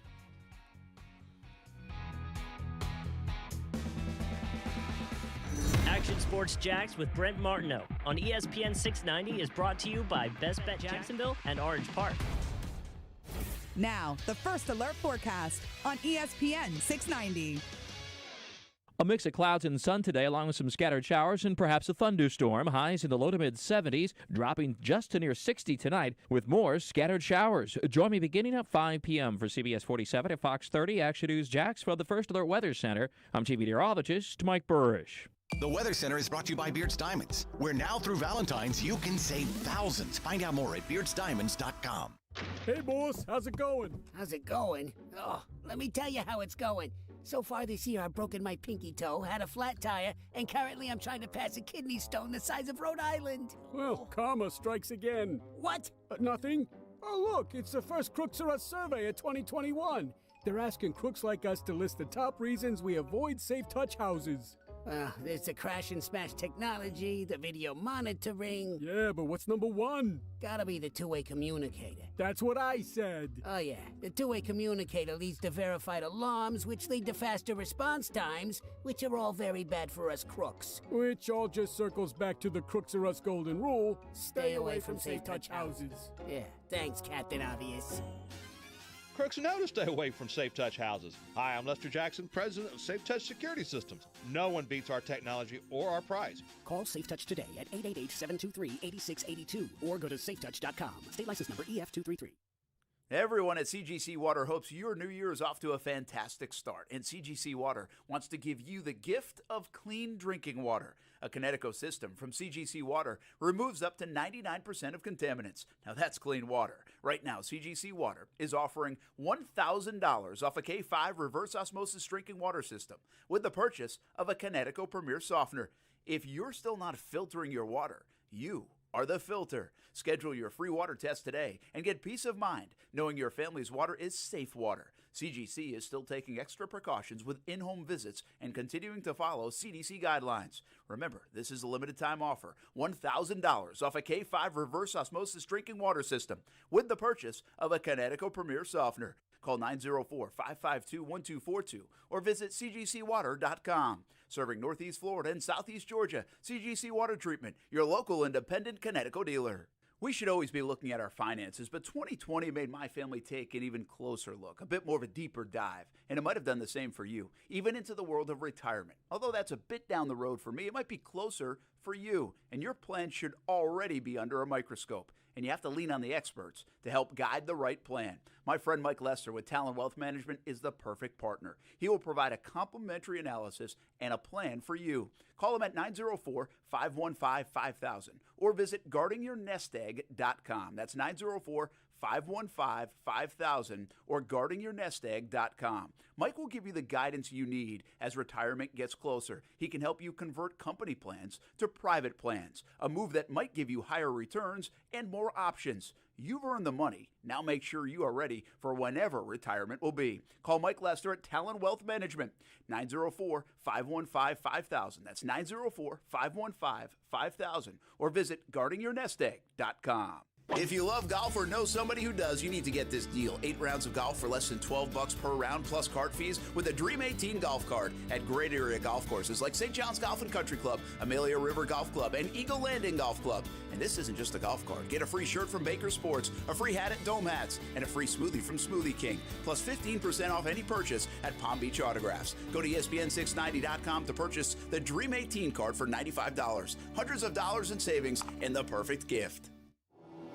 Nothing is certain except death and taxes. And your appliance is breaking down as soon as they're out of warranty. At Atlantic Coast Appliance, we can't help with the first two, but we've got the third one covered. Our factory-trained and certified technicians have been repairing appliances for more than 35 years, with a 90-day warranty on parts and labor and a 100% satisfaction guarantee. For quality repair at a price that's fair, trust Atlantic Coast Appliance. AtlanticCoastAppliance.com. That's AtlanticCoastAppliance.com. Do you know what it takes to be a successful business owner? If so, share your advice with someone who is eager to learn from your experience. As the nation's premier organization supporting small businesses, SCORE is always looking for people willing to offer their time and expertise to mentor current or aspiring entrepreneurs. We need volunteers from all areas of business, including accounting, finance, human resources, sales and marketing, as well as legal. If you're interested in joining our team, click on the volunteer tab at jacksonville.score.org. The new motto is seize the day. That's why you got to go see your friends at Arlington Toyota, because their super low payments are going to put a brand new Toyota in your driveway tonight. Right now at Arlington, take your pick. A new 2021 RAV4 LE or a new 2021 Tacoma SR5. You choose, zero down or buy for just $299 a month. This is a purchase, not a lease. Seize the day in a new Toyota from Arlington Toyota and come see their brand new facility when you shop safely in person at 10939 Atlantic Boulevard or online at arlingtontoyota.com. Visit arlingtontoyota.com/January for full details. Hey, it's Coos from Action Sports Jax on ESPN 690. Now, I know there's a ton of ways you can listen to the show, but did you know one of the ways is through a smart speaker? Yes, the Google Home, the Amazon Alexa. It's pretty easy to do. Just tell either of them to play ESPN 690. Try it out weekdays from 3 to 6 p.m., and you can listen to Action Sports Jax. Brent Martineau. Daniel says, we went from hot Cheetos to shampoo, raising the intellectual portion of the show. Austin Lane. I'm wearing a sleeveless t-shirt. What more do you want from us, man? It's Friday. We never said we're intellectual. Action Sports Jax on ESPN 690. Every game, every year is different. This year it's been incredible for me. It's just been incredible. So it's great. That's where I rank it. It's great. It's been a great year. And incredibly, just fun. There's a lot of, I think in a unique way, it was kind of like with the coronavirus situation and all the protocols, it was really like football for junkies, There was not really a lot of other things to do other than show up to work and play football. There was, normally there's a lot of other things that go along with playing football. So if you love football, this was a year to be a player in the NFL, because that's all it was. It was like football camp with all your buddies year round. So I really enjoyed that part. That is Tom Brady, the greatest of all time. Super Bowl champ. And although the New England Patriots had a 20-year run with Tom Brady, they couldn't keep him in the long run. Nope. He still moved. Yeah. This year, by the way, Peyton Manning also played for a different team. Joe Montana ended up playing for a different team. I think those scenarios are a little bit different than where I'm going with this topic, because definitely Brady you can make the business decision of, okay, how much does he have left? Manning, same thing, coming off like all the problems too, right? And then they had a quarterback by then. They had Andrew Luck. So that was a different circumstance. Joe Montana was late in his career. They had Steve Young, different circumstance. So I don't think those are fair comparisons. But now you get into a world where Deshaun Watson wants out. You get into Matthew Stafford at 31, 32 years old with all the numbers he's put up. Gone. Jared Goff, young guy. So gone to a Super Bowl. High draft pick. Big contract. Gone. Carson Wentz might be gone. They're talking about Russell Wilson. People fielded trade offers for Russell Wilson. Like, people actually inquired about Russell Wilson. Now, you can call about anybody, right? Yeah. And now Russell Wilson appears to, at least in the last couple of days, always happy-go-lucky Russell Wilson, who's having an unbelievable career and playing the best football of his life. These reports, and I will put in air quotes, they are reports, come out about, hey, he's not happy about the investment on the offensive line. His camp is, which, by the way, I wouldn't be either if I'm getting hit every play. But, should he have more power? Should he have more say? These kind of reports are coming out about Russell Wilson, which makes you wonder, okay, is this a long-term relationship for good? You saw him at the Super Bowl, sitting next to Roger and Sierra. Yeah. He didn't look that happy. Walter Payton Man of the Year. Yeah. By the way, he had a Walter Payton Man of the Year. Of course, Calais gave him the award, or at least I think was posed with the award. I didn't see that part. Could have had both of those guys in Jackson. Hey, but keep living in the past. Listen, Cam Newton has gone on again for different reasons. Yeah. What I'm getting to here is the Jaguars are going to end up with this generational talent in Trevor Lawrence. Mm-hmm. But if you had to pick the over-under on whether he's here 10 years from now or not, even as a good player, like a very good player, are we seeing a time where this is more like Major League Baseball and Barry Bonds doesn't stay on the Pirates and Bryce Harper doesn't stay on the Nationals This is not Derek Jeter. This is not Michael Jordan, Larry Bird. Again, Michael Jordan would be late in his career. This is more LeBron James, where you bounce around. 10 years. Is he here in Jacksonville or not? I mean, so we think he's going to be a good quarterback, correct? Yeah, I'm saying a good, even a very good. Top 5 quarterback? Let's be a little bit, even on a realistic end, say top 8. Okay, I'll spread it to a top 8. Top 8, 10 years in Jacksonville. If he's a top 8 quarterback, that means he's probably winning a couple times. If he's a top 8 quarterback, that means that the playoffs have probably been accomplished. And who knows, maybe an AFC championship, or do I dare say a Super Bowl? So if that's the case, and keep in mind, I mean, this depends really on Urban Meyer too as well, I feel like a little bit. But 10 years from now, is Trevor Lawrence still here? Yeah, I would say so. I think that, and see, the reason why I said top 5 quarterback, now take Deshaun Watson out of it because, well, it's not just a schematic thing in Houston right now. There's a lot more transpiring in Houston, which is just more than football, it seems like. Seems like there's cultish behavior going on in Houston right now. And I'm not exaggerating. Like, I don't want to call anybody out, but man. I think you just did. Okay, well, there you go. Call people out then. You see that guy's stand-up comedy, by the way? Nope. Yeah. So with that being, I mean, listen, I don't know. Hey, everything's on video, people. Yeah. Even Austen. Mike dropping Duval at Tootsie's in Nashville. You better believe it. We're going to find that video, and we're going to put that out there as fast as possible because you know why? Our listening audience deserves it. They do. So with that being said, though, I think that granted the culture is okay and the culture is intact, and one would assume if Urban Meyer is still around, that would be the case, then yeah, I think Trevor Lawrence sticks around.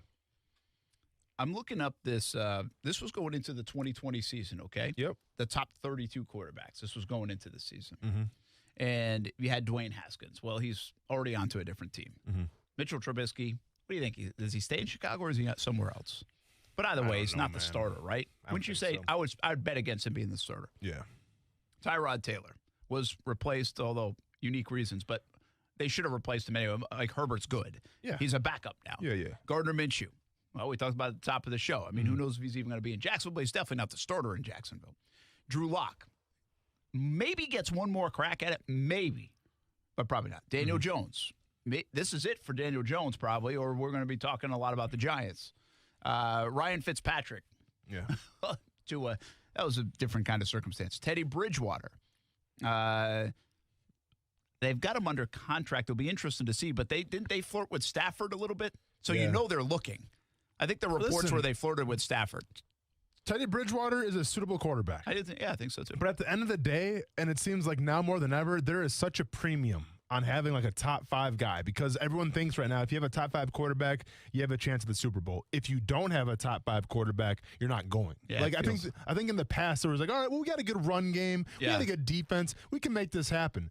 But now it's like, listen, even if you have a above average quarterback, you need something better. It's been a long time since Trent Dilfer. Yeah. Right? Yeah, for sure. I mean, but now doesn't Goff kind of feel that way? They got there, and I know they didn't win it, but they got there, and Bortles almost went too. Yeah, that's true. But and Foles won an MVP. Yeah, but guess what? They're not in their same teams anymore. That's what I'm trying to say is like you're going to keep finding. They want the next best. Yeah. Sam Darnold, futures in doubt. Baker Mayfield. Do you think Baker Mayfield will be with the Browns for the next handful to 6-7 years, which would make him like a 10-year run? Is he their guy? I mean, I think right now is what he's been able to do and obviously inspire hope in Cleveland. Arrow is up. The arrow is definitely up, and I think that if the arrow is up, now keep in mind, he's in a pretty good situation. He's got some good players around him, but I feel like he's going to stay in Cleveland. All right, so I'm going to give you Mayfield. I'm going to give you Joe Burrow, who just got drafted last year. And by the way, watch Baker get traded tomorrow. Who knows with this season? Phillip Rivers, that could be a surprise move. It's like, hey, we really like Baker, but we think we can get an upgrade, so let's go get whoever, right? Who's out there? I don't know. Phillip Rivers is retired. Josh Allen. Looks like he's going to be there. Okay. Derek Carr. I doubt he is there in 5 years. No. And he's actually played pretty well. Yeah. And I doubt he's there. Kyler Murray. It's a tough bet, isn't it? 10 years from now? Yeah. See, it depends if you. To me, the Kyler Murray thing comes. Remember, he's not on your fantasy team anymore. No, I know. Who's he again? No, and it comes down to Cliff Higgins, but I don't think Kyler Murray's there in 10 years. Yeah, I don't either. Yeah. Goff's already gone. Roethlisberger will be retired.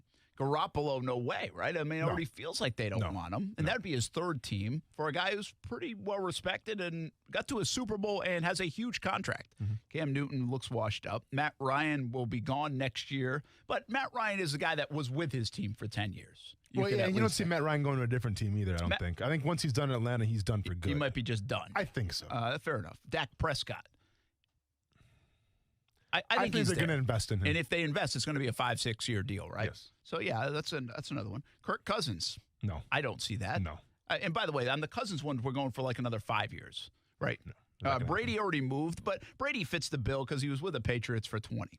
Ryan Tannehill. You think he's there for another 7 years in Tennessee? No. Nah, I don't think so. Matthew Stafford already gone. Carson Wentz going to be gone. Deshaun Watson going to be gone. Aaron Rodgers. I mean, he put his time in. He fits this. Drew Brees fits.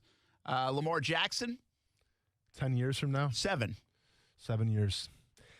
Oh, this is probably the hardest one because I'm not taking the Kyler Murray approach to this. I think he will be. Really? I mean, the health factor is the biggest thing. I think he will be. Okay. So that's 1, 2, 3, 4, 5, 6, 7, 8, 9, 10 dots. Is basically what I got out of the quarterbacks right now for teams that will they or have they been for a decade.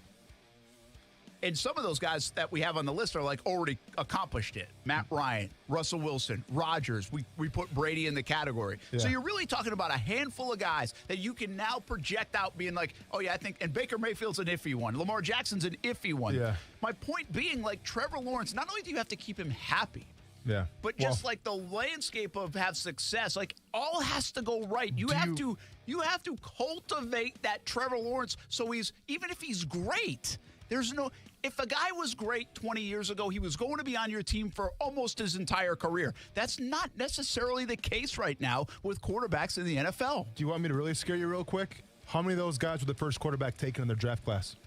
Oh, I'd have to go back and look. Not many. Mayfield was. Mayfield. Uh-oh. How many were? Yeah. Somebody asked me a good question yesterday, in fact. I might throw this one by you.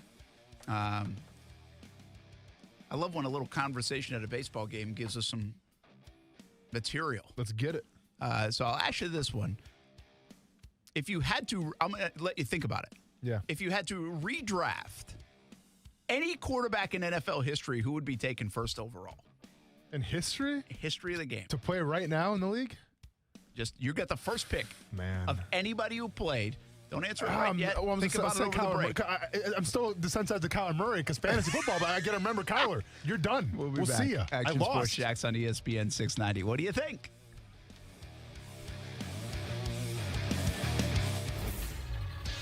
ESPN 690 Sports Center Update. I'm Jake Mitchell. In Major League Baseball, it looks like teams will hit both spring training and opening day on time, provided nothing bad happens in the interim. And when it does, you may see less home runs because MLB is deadening baseballs due to a surge in home runs last year. The NFL season is in the books, but Max Kellerman had this to say about Patrick Mahomes and the loss of the Bucs Sunday night in the Super Bowl. He was Superman. He was everything he was supposed to be. His teammates were not. For a guy who got blown out, he was spectacular. That's one of the best you'll ever see a quarterback play in a loss, let alone in a blowout in the Super Bowl. In fact, was Brady better than Mahomes, all things considered, in that game? In other NFL news, the San Francisco 49ers signed former first-round QB Josh Rosen to a one-year deal. He was drafted number 10 overall by the Arizona Cardinals. This SportsCenter update is brought to you by Morgan & Morgan. Morgan & Morgan, for the people. Hey, boss, check this out. You're never home alone and you're never away from home with Safe Touch. What now? Never home alone. Now that one I get. It's because of the two-way communicator. Yep. Any emergency and you're talking with the operator in seconds. Right. Never home alone. Yeah, but what about this never away from home thing? See, with Safe Touch's smart home automation, you can control your house from anywhere. What, is it that smartphone thingy again? Yeah, with the Safe Touch app, you can check your camera feeds, turn on the lights, drop the AC down, lock the doors. Boss, it's like you're there. Never away from home. Never home alone, never away from home. This changes nothing. I still hate Safe Touch, and we still gotta stick to the Crooks or Us golden rule. Stay away from Safe Touch houses. I need an aspirin. Crooks know to stay away from Safe Touch houses. Hi, I'm Lester Jackson, president of Safe Touch Security Systems. No one beats our technology or our price. Call Safe Touch today at 888-723-8682 or go to safetouch.com. State license number EF233. Cease and desist. You gotta love lawyer talk, don't you? I got a letter from the competitor's lawyer accusing us of stealing all their best people. They demanded that we cease and desist. The ugly truth is that the other company was actively driving away their best people. Management didn't treat them right, so they voted with their feet. And most of those plumbers and techs initially hired on somewhere else other than Griffin Service. Except those somewhere else companies weren't any better in terms of how they mistreated their people. So a few of those guys came to work for me at Griffin Service, where I absolutely gave them the respect and appreciation they deserved. Then word got around. If you want the best job you'll ever have, come work for Tom at Griffin Service. That's good news for amazing AC techs and plumbers, and bad news for my competitors and their lawyers. Because I'm not going to stop revolutionizing the AC and plumbing industries here in Jacksonville, and I'll never cease and desist from treating my people and my customers the way they deserve. GriffinService.com. License number 1250697. We should always be looking at our finances, but 2020 made my family take an even closer look, a bit more of a deeper dive, and it might have done the same for you, even into the world of retirement. Although that's a bit down the road for me, it might be closer for you, and your plan should already be under a microscope, and you have to lean on the experts to help guide the right plan. My friend Mike Lester with Talon Wealth Management is the perfect partner. He will provide a complimentary analysis and a plan for you. Call him at 904-515-5000 or visit guardingyournestegg.com. That's 904-515-5000 or guardingyournestegg.com. Mike will give you the guidance you need as retirement gets closer. He can help you convert company plans to private plans, a move that might give you higher returns and more options. You've earned the money. Now make sure you are ready for whenever retirement will be. Call Mike Lester at Talon Wealth Management, 904-515-5000. That's 904-515-5000 or visit guardingyournestegg.com. I'm John Morgan. After my brother Tim suffered a terrible accident, the lawyer we hired to help us ended up hurting us more. We didn't know any better, and boy did I learn quickly that all law firms are not the same. The lawyer you choose makes all the difference. That's why over the last 30 years, I set out to build a different kind of law firm, now America's largest injury law firm, where every client is treated like I would want to be treated all those years ago. There's only one Morgan & Morgan. Dial pound law on your cell. Offices, Jacksonville. Body Armor is proud to sponsor the number 12 Team Penske car driven by Team Body Armor member Ryan Blaney with potassium-packed electrolytes, antioxidants, and B vitamins, plus no artificial sweeteners, flavors, or dyes. Body Armor provides hard-working hydration and more. Find Body Armor at your neighborhood Winn-Dixie. First Coast No More Homeless Pets Veterinary Hospital provides premium veterinary care for less. 7 days a week, a full range of services with compassionate care. Pet owners shouldn't have to choose between paying bills or a healthy pet. Call 425-0005, 425-0005, or fcnmhp.org. Hey, this is TV personality Eric Bowling with NFL Hall of Famer Brett Favre. Get out. The NFL Hall of Famer Brett Favre? Yeah, it depends on if you want money or not, or if I owe you. Well, okay, I'll take it. We're coming together for a new weekly podcast called Bowling with Favre. From sports to politics to finance, culture, nothing is off limits. Sounds like a little bit of everything. Subscribe now on the Podcast One app, Spotify, Apple Podcasts, livebylive.com, and everywhere you get your favorite podcasts. See you then. Hey everybody, this is Brent Martineau. Social distancing doesn't mean disconnecting. If you're working from home or just steering clear of coworkers, keep tabs on the world of sports and Action Sports Jacks on your smart speaker. Tell your Amazon Echo or Google Home to play ESPN 690.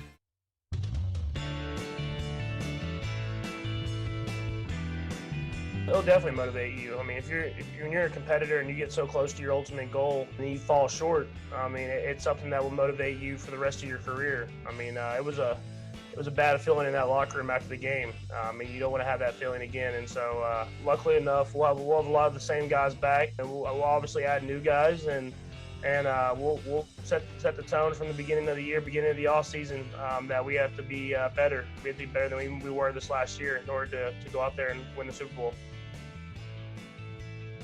Patrick Mahomes, really a likable guy. I say that a lot, like likable. I think Tom Brady's a likable quarterback. I do. I mean, I think you can get sick of him, but now that he's not with the Patriots, that's okay. I'm going to be honest, though. that whole incident with Tyrann Mathieu, if Tom Brady would have came up to me like that and yelled at my face, and who knows what he said, doesn't matter. You get in my face like that, I'm throwing a punch. All right, I'm putting it all on the line, Brent, and I'm sacrificing penalty yards. I'm sacrificing everything because Tom Brady would not be doing that to me. I would think. I was thinking of doing a segment yesterday. What did Tom Brady say? But I thought that could be dangerous. I mean, in terms of censorship. Sure? Are we sure he wasn't trying to like sell him his TB12 stuff? You like that? You want to get some TB12 in your system? Let's go. No, I doubt it. It's a monthly subscription box. Give him password Brady for an extra 20% off. We can eliminate that it was anything racial, right? Because that wouldn't have gone away quietly. If it was going to be racial, I don't care if it's the GOAT or not. Yeah, there would have been. That's what I'm saying. There would have been consequences. Like Tyrann repercussions. Mathieu wouldn't delete his tweets about it or anything like that. No. Listen, if it was racial, it would have escalated to the sidelines. I think. Yeah. I think Mathieu would have said something to his teammates. Teammates go over. Yeah, I mean, that would have been ugly. When we bring these things up, like when somebody comes out, Tyrann Mathieu, if you had heard what he said, it's like, okay, well, outside of being racial, what else would he have said? Politics? That really would have Politics, Brent? Like, politics? Should have been two-term Trump. What the hell? You know, this could have been that. I mean, you can't say anything about your mama. No, don't say your that. Wife. Don't say that. No, don't say that either. I mean, so outside of that, like, was Mathieu being a little soft there? Ooh. See, Brent, you like throwing that soft word around a lot, you know? And, like, if this ever got back to Tyrann Mathieu, he wouldn't like what you just said about him. I know he wouldn't. I like Tyrann Mathieu, but I don't understand why he was complaining. Then what was it? Why can't he tell us? I'm just trying to help you out. Like, calling a player soft is one of the worst things you can never call him, Brent. I called the moment soft, not the player. He's a very good player. I like him. Okay. And he's tough. I have mad respect for football players. Welcome back. Mad respect. Back. Mad respect. No one's saying that anymore. But I just don't understand what he said. Like, why would he come out after the game? Like, I said this to you yesterday, actually, in the break. Yeah, I thought it was kind of weak for Mathieu to come out and be like, well, he was running at me. It's like, it was just a weird thing an hour after the game to be tweeting about. Yeah. But I would say this. If I was the marketing agent for Tyrann Mathieu, I would say I'm writing a book and it's coming out next week. And at the end of it, I reveal what Tom Brady said. Because I'd buy the book. Or just do like a TED Talk and get like record views. Like, what did Tom Brady say to me? Let's dive into it. That's a TED Talk right there. I mean, he could make so much money off that. For sure. Listen, I think like it was nothing. I don't think it was nothing too bad. I'm sure there's some foul language, obviously, right? It's something that rubbed them the wrong way. No, without a doubt. But I think, keep in mind though, Brent, they just scored a touchdown. Okay, like that's worse enough already. Like the team that you're trying to beat scored a touchdown on you. Okay, that's rough. Yeah. In the Super Bowl with the world watching. So, like, you're already kind of ticked off a little bit.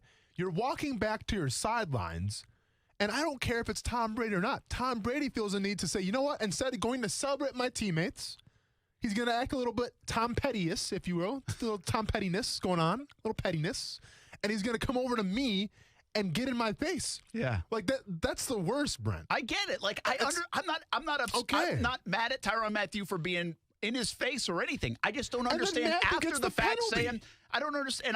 I would complain if I got the penalty. Yeah. Probably not on Twitter an hour after the game, but but I just don't understand. Well, if you had heard what he said. Yeah. Like, so what does that mean? Like, again, if we play hoops in a basketball court, I'm going to say something to you probably don't mean, but.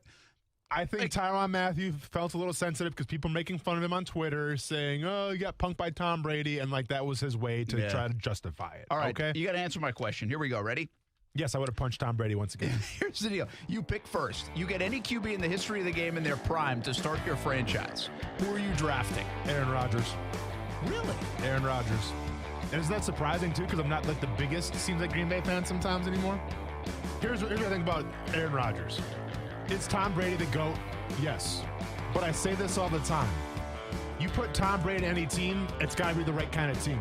I think you put Aaron Rodgers in any kind of team, he immediately elevates that team. And especially now in the modern era NFL where you got to be a little mobile and we're in your prime, give me Aaron Rodgers all day. I do think a lot of people would say Johnny Unitas, Yeah. And I think Aaron Rodgers is a good one. I think Marino and Elway would really be high on the list. But really high. But can you run, though? Well, Marino, Elway can. Yeah, Elway can. And so I think Elway would probably be on that list. Can you run? Yeah. I wonder what people would take a guy, barring his problems, like Vic. I'm not going to lie to you, that was my very first thought. When we asked that question, I thought Mike Vick to start things off, but then I'm like, well, the injuries, though, you know? So we're at a baseball game, and I was asked this question by one of the parents on Ty's team. I thought it was a great question. And I would not shy away from saying, this is how good he might be, and you think he is, Patrick Mahomes. Yeah, it's true. Like right now, what I've seen from Patrick Mahomes, I don't know if he's going to be and he's not in his is he in his prime yet? Well, I think this fits. Like, I would take Patrick Mahomes right now. I mean, he's still young, though, Brent. Would you take Patrick Mahomes over what you know of Elway, Marino, Unitas, Rodgers? I'm telling you. I mean, that's how good he I'll is, tell you baby. what, I might take Patrick Mahomes. I'll definitely take a volume button and turn this music down, too, while we're trying to talk. I'll take those two things right now. We'll be back. Football at 5. On the way on ESPN 690. For the ones finding new ways to ensure the job always gets done. For the ones wearing many hats. For the ones who are hands-on, even from far away. And the ones keeping business moving forward. We are Grainger, offering supplies and solutions for every industry, with 24/7 support and experienced staff at over 250 local branches. Call, click Grainger.com, or just stop by. Grainger, for the ones who get it done. No matter what you are driving, you can step up to luxury now at any of the Fields Auto Group dealerships in Jacksonville. Cadillac, Jaguar, Land Rover, Lexus, Mercedes-Benz, and Porsche. Yes, it's luxury for less at all Fields Auto Group locations in Jacksonville. Plus, you'll also be part of their exclusive Fields Amenities program, where you will get complimentary loaners, car washes, and cafes. So whatever you're driving, see Fields first and step up to luxury for less during this amazing opportunity. Visit fieldsauto.com. If you love golf, you need to get this deal. 8 rounds of golf for less than $12 per round plus card fees with the Dream 18 golf card at great area golf courses like Queens Harbor Yacht and Country Club, Fleming Island Golf Club, and 6 others. And this isn't just a golf card. Get a free shirt from Baker Sports, a free hat at Dome Hats, and a free smoothie from Smoothie King. Plus 15% off any purchase at Palm Beach Autographs. Go to ESPN690.com to purchase the Dream 18 card for $95. Hundreds of dollars in savings and the perfect gift. Join the movement to end colon cancer. March to Get Screened is celebrating its 12th year supporting colon cancer awareness and life-saving screenings. Held on March 28th, March to Get Screened is a family affair including a 5K race, a 1-mile fun run, and fun activities for all. Safety measures will be in place as well as virtual participation options. All proceeds benefit the nonprofit Borland Groover Foundation. Register today, donate, or for more information, head to marchtogetscreened.com. That's marchtogetscreened.com.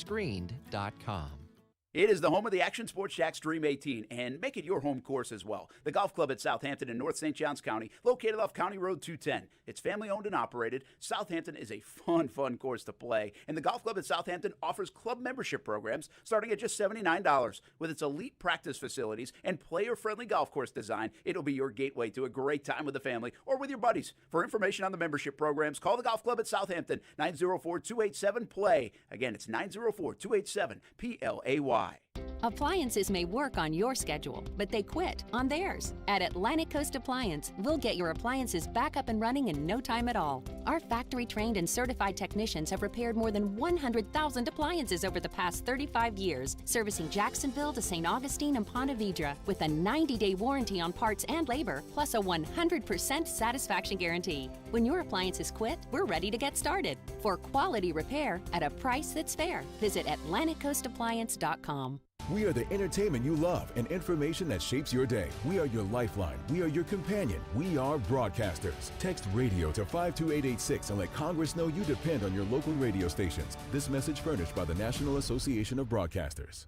Did you know breast cancer kills more than 41,000 people every year in the U.S.? That's 113 people every day. Breast cancer is unacceptable. Visit Komen.org/unacceptable. Get in the zone, AutoZone. Welcome to AutoZone. What are you working on today? Sure, we can help you knock that oil change right off your list. Right now, you can get 5 quarts of Castrol Edge full synthetic motor oil and an STP extended life oil filter for just $29.99, plus a $10 bonus reward if you're an AutoZone Rewards member. Not a member? We can sign you up fast, right here in store or on AutoZone.com. Getting the job done just got easier. Terms at AutoZone.com/rewards. Restrictions apply. Get in the zone, AutoZone. It's time for some straight talk. Your tax return could look different this year, but you're still going to hear a lot of noise about how to spend it. So when the big carriers tell you to splurge on the latest nonsense, just tune it out. With Straight Talk, you can get a Samsung Galaxy A51 for just $199. Plus, get the $45 unlimited talk, text, and data plan with no contract on America's best networks for up to 50% less. Tune out the nonsense and tune in to Straight Talk. Straight Talk Wireless. No contract, no compromise. Russell Wilson doing a little venting today, told reporters on a Zoom call he's frustrated by the amount of times he's been hit throughout his career, also expressed a desire to be more involved with the team's personnel decisions. Chiefs quarterback Patrick Mahomes will have surgery tomorrow on his turf toe injury. It's expected to be a full go by training camp. Former coach Marty Schottenheimer has died at the age of 77 after a lengthy battle with Alzheimer's disease. Schottenheimer was a head coach for 21 seasons with Cleveland, Kansas City, Washington, and San Diego.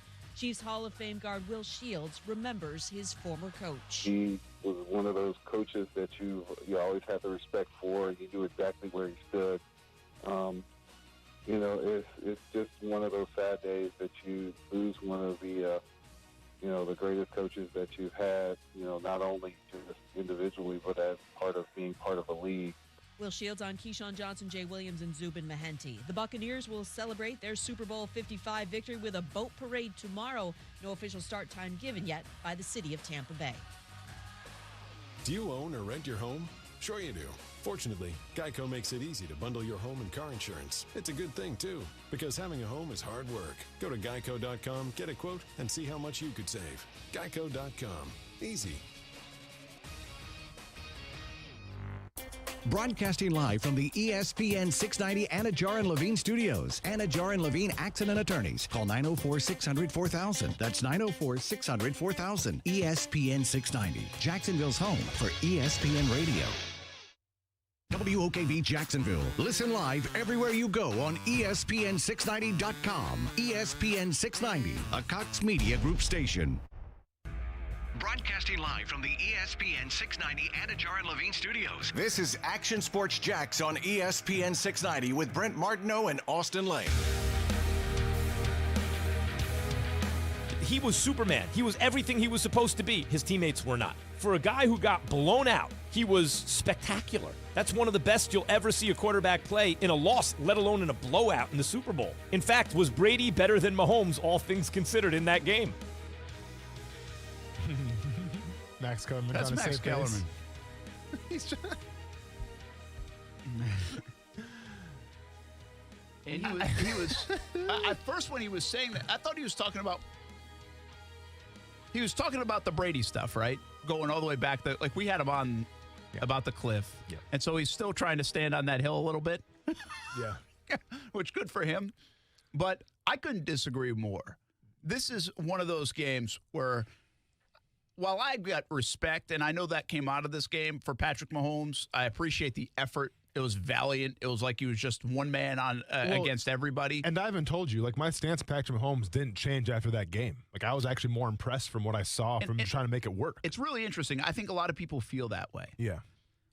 But I don't think he played well. Yeah. I don't.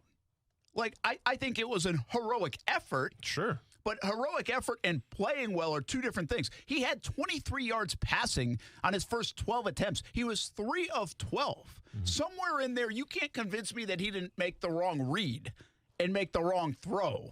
I mean, come on. Yeah. I also think I told you this, and there was no need to really break it down some crazy way. But Mahomes, by the way, who I just said maybe I would draft, that's how much I do think he's unbelievably talented. Mm-hmm. Maybe first overall of all the quarterbacks, and he's only played in the league 3 years. And I think you could make the argument for him if you wanted to start a franchise for the next 10 years. That good. Out of any quarterback that's played, even Brady, even Marino Elway, even Johnny Unitas, even Aaron Rodgers, all of them, I think you could make the case. I just think that he panicked at times in there. And that's natural. We've seen Brady do that. We've seen Manning do that. If you are getting harassed, Brady said it yesterday, I think, or I think it was yesterday morning at the Super Bowl MVP thing. He said, he's like, you just can't do anything when you're under that kind of duress. Like, you can't get in a rhythm. The way he said it, the way you visualize plays, you can't make them happen. And so there's nothing you can really do. And I think we saw that from Holmes really for the first time in his career. He was under so much duress that even the magic trick throws he couldn't complete. And I think at times he actually could have stayed in the pocket a little bit more, and he got out of there a couple of times because it was that much in his mind, which, by the way, it should be. Every quarterback would have done the same. But I just can't sit here and tell you that a guy that threw for less than 100 yards for 2.5 quarters played a good game. Like, he didn't. He did not play a good game. He had a heroic effort, but it was not a good game even for him. No, without a doubt. And now, granted, like, a lot of that had to come from the standpoint of some guys weren't catching the ball either. Like, even, I forgot, was it Pringle or who was the guy in the end zone when he threw like that one? Yeah, no, it was Tyreek Hill. Oh, Tyreek. Oh, it was Tyreek Hill. You're down right. in the corner, right? Yeah, in the corner. Well, and then Kelsey dropped one too down exactly. the And like when that happened, I'm like, oof. You know, it could be a rough night for the Chiefs. But like, listen. I don't care who you are. I don't care if you're, Johnny United. It doesn't matter. Like, if you have that in the back of your mind, as soon as the ball is snapped, you go, oh, expletive. I mean, what are you going to do? Yeah. You know what I'm saying? Like, okay, I got to make my read here. They're in cover 2. No. Oh, expletive is what I'm starting off with? No, you're not going to have success. Sorry. You know what's interesting to me there? And I guess it's so easy in hindsight. And maybe this is something a veteran quarterback, in 5 years, maybe Mahomes would have done this. How much discussion do you think? You talk about power of quarterback. Why didn't Mahomes come to the side and be like, hey, guys, like, we got to run a screen or something. We got to do something. We've got to, like, I can't function. Like, I can't do anything.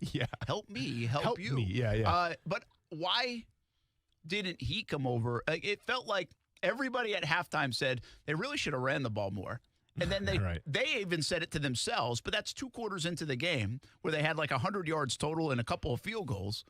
And they come out in the second half and they do run a little bit. And again, this game wasn't changing. They weren't going to win. They got dominated.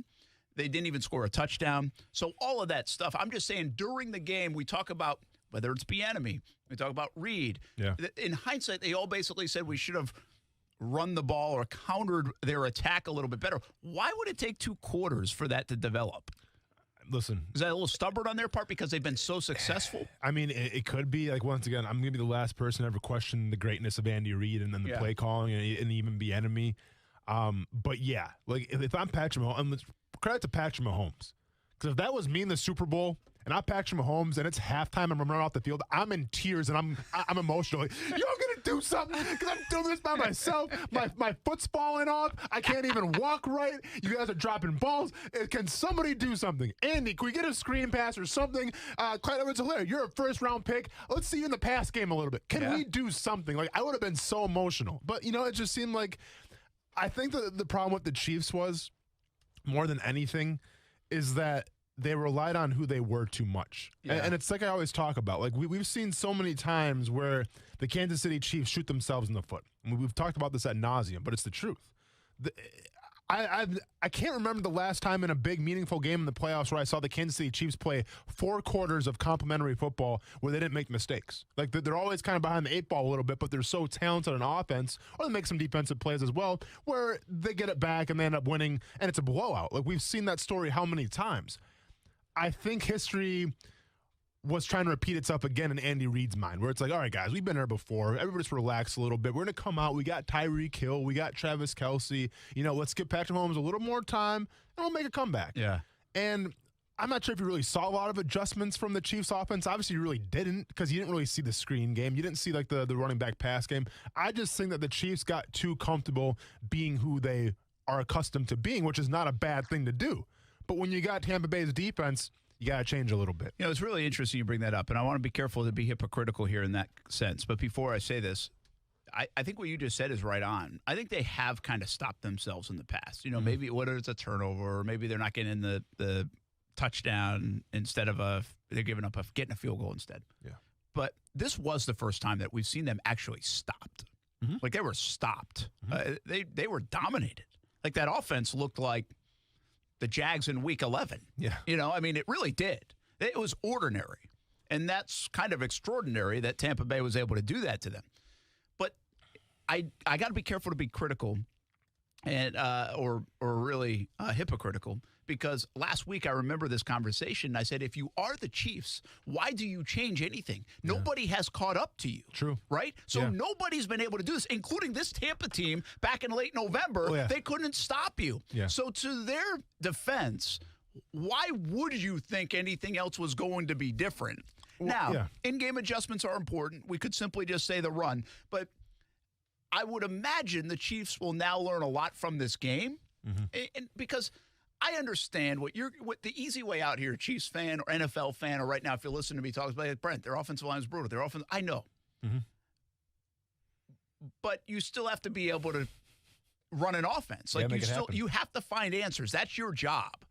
And you're going to have injuries sometimes. I mean, you might be without Kelsey and Tyreek Hill one day for because they have ankle injuries. Well, then what are you going to do, right? You can't just assume everything's going to be great. So I was a little surprised from that vantage point. They didn't make any kind of adjustments to the run game, the short pass game, anything like that. And listen, and I'll take some of this blame as well, because how many times have I said on the show when you asked me, is it just a fad? Like, will teams eventually figure it out? What I always say, there's no way, because you have Travis Kelce, because you have Tyreek Hill. Like, it's not necessarily the scheme that's killing you. It's the speed. It's the athleticism. It's the talent at the wide receiver position or the tight end position. But we saw, and Kelce had his day, right? Like, Kelce, he did. I mean, he was open for some. Over 100 yards. But we saw Tyreek Hill essentially get shut down. When I say shut down, I mean, I think 7 receptions, but that's shut down. But he only had him for like 40-something yards, I think it was. That's shut down for Tyreek Hill. I'm not ready to say, like, the blueprint is out how to beat the Chiefs, right? I'm not ready to say. Like, I think when LA played New England, I think New England showed the blueprint. Yeah. I felt that way because look at the next year. Correct. Right? I think in that divisional game, Ravens-Titans of 2 years ago now, I think the Titans showed you how to beat the Ravens, or at least stymie the Ravens a little bit, for the most part. And you're right, because they struggled a little bit this year coming off that. They did. They got cooking late. But. Exactly. Now, once again, like, you got to take the O-line into account a little bit, but from that game, like, I don't think that the Buccaneers showed you how to beat the Kansas City Chiefs. I think, and no disrespect to that game plan by Todd Bowles, it was fantastic. No disrespect to that defensive line, that secondary, they're fantastic. But with all due respect, I think Kansas City shot themselves in the foot a lot more with their personnel on the offensive line and maybe some of the bad decisions with the drop balls, the penalties, all that stuff, as opposed to Tampa Bay shutting them down because their defense is so good. I mean, there's a little bit of that. Of course. But I think if you have a healthy offensive line, that makes a difference as well. I think they played, listen, in a one-game situation, that defense played unbelievable. Now, the defense had been trending that way anyway, and then you add to that the offensive line, and so it marries up to this situation where, like, whoa, what happened? But I do think it's worth looking to. Well, you just gave us examples. The Rams, Patriots, the Ravens, Titans. What happened the next year, or at least for the first half of the next year, is we saw a down-to-earth Rams team, a down-to-earth Baltimore offense. Will we see that with Kansas City is a question we won't be able to answer until maybe early November of next year.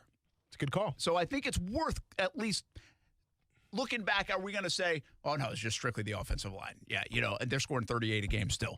Or do we say, well, there's a little bit more to that? They did a couple of the things that we didn't really see jumping off the TV. They did a couple more things than maybe we're even giving them credit to, and now people are copying that. No, and for sure. But once again, I mean, and if you go back to that Chiefs-Buccaneers game towards the beginning of the season when Tyreek Hill just absolutely went off, and, like, if you're that offense, it's like, well, why would it be any different? Now, I'm not sure like how many injuries that Tampa Bay had at the time and everything, but you look what Kansas City did in Tampa Bay when they played there. It's like, yeah, we're all good. Well, you knew you weren't going to get 200 again. No, for sure. But I'm saying, like, obviously their defense ramped things up a little bit, but I still felt pretty confident in terms of, we're going to be all right against the Buccaneers. Well, like I say, too, I think that there's a lot of credit to Tampa.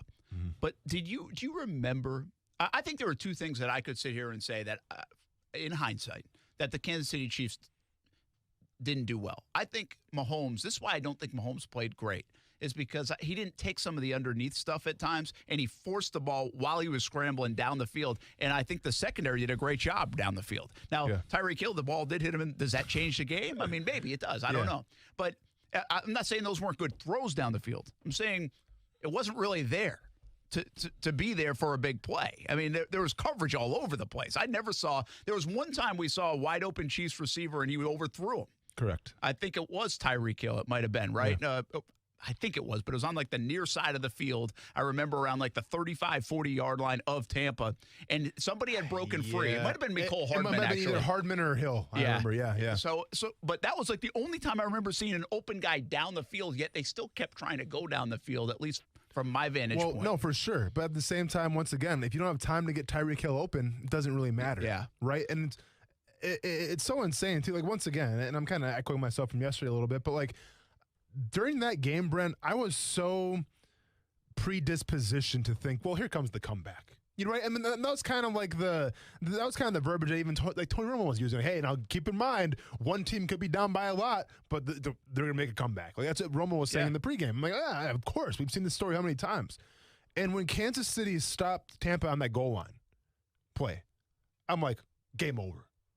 I mean, like, if I was a degenerate, I would have put money on Kansas City right there. I thought the game flipped right there. I'm like, oh, it's game over. Yeah, because it felt like they should have been up 17-3 or 6 or whatever it was. 3, I think it was. Because they ran, it's Jones. And I was like, oh, you're not going to put Fournette in? Oh, going to run Ronald Jones? Stuffed him? Game over. Yeah. Kansas City, here we go. And then from that play, I'm like, all right, here goes Patrick Mahomes. Momentum's changing addresses. Let's see what Patrick Mahomes has. But you know what?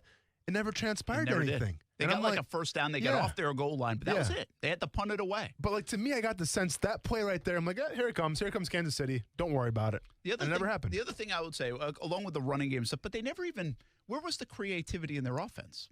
Even their little shuffle pass that they use like that. You know, he just pitches it to a guy in motion, whether it's Tyreek Hill or Hardman or Sammy Watkins or whoever. Never saw that play. Maybe I missed the play, but I don't remember seeing that play. Like, those plays that we give a lot of credit to Kansas City for being creative. And again, I do think you have to respect and give the due to Tampa's defense. But they don't necessarily, just because they're playing good defense, they don't necessarily have to take your creativity away. No, for sure. Even like the jet sweeps as well. But the same thing with the jet sweep, which, you know, I mean, when you got Mecole Hardman, like they're so known for, is when Tampa was in that cover two. I mean, the cover two essentially takes the jet sweep away if you have physical corners, and they had physical corners that day. Yeah, I know the Super Bowl is now a couple days old. The moral of the story for me is we just heard a soundbite saying that Max Kellerman was like, I think Patrick Mahomes played great. I don't. I really don't. Like, listen, I think he's a phenomenal player. Yeah. I think he had a lot of problems in front of him. I don't think it was all his fault, and I really respect the way he handled everything. He didn't blame anybody else. I mean, I still love the guy. I just don't think he played well either. I think you can have both. Like, I understand he wasn't given a fair chance at times. The clock was ticking. I also think when he was or when he needed to make a play, I think he was off too. I think both can be true. No, listen, I think Brady was the better quarterback that day. Now, I'm not one to say, well, if you put Tom Brady on the Kansas City Chiefs, do they win? Absolutely not. No. If you put Patrick Mahomes on the Tampa Bay Buccaneers, I'm sure you have even more points and more yardage put up. But that day, or that night, I should say, Brady was the better quarterback. Now, once again, like, I'm not leaving that Super Bowl thinking, oh, Patrick Mahomes, like, I'm sell. You know, I'm not going Jim Cramer or anybody. No. Like, I mean, as far as I'm concerned, the stock has stayed the same. Yeah. So I agree. I don't think he gained any. I mean, I don't think he really gained anything from that game, Brent, but he didn't lose anything. I agree with that. I do. So if he didn't lose anything, well, he's still probably the best quarterback in the NFL. Well, there you go. Like I said, I mean, we just did this. Who would you draft? I think you could say Patrick Mahomes above any quarterback that ever existed if you had to pick number one, and they were all on the table right now. Yeah. I think he's in that conversation. So there you go. I don't think he's the wrong choice. All right, I got something for you, okay? All right. 1,400-yard back, could have been a Pro Bowler. Wide receiver that's been a Pro Bowler. Mm-hmm. Young. Second-round draft pick, a second-round draft pick. I like where we're going on wide receiver. An offensive line that has invested as a second-round pick as their tackles, Cam Robinson and Juwan Taylor, I'm going to get to. I think people say, now, if you ask people seriously and not with any bias, I think people say Brandon Linder has played at a Pro Bowl level. Yeah. Well, he's going to get no love, obviously, when you win one game. But he's a good center. Correct. Andrew Norwell has been an All-Pro and had a very nice year. He had a poor first year with the Jags, by his standards especially.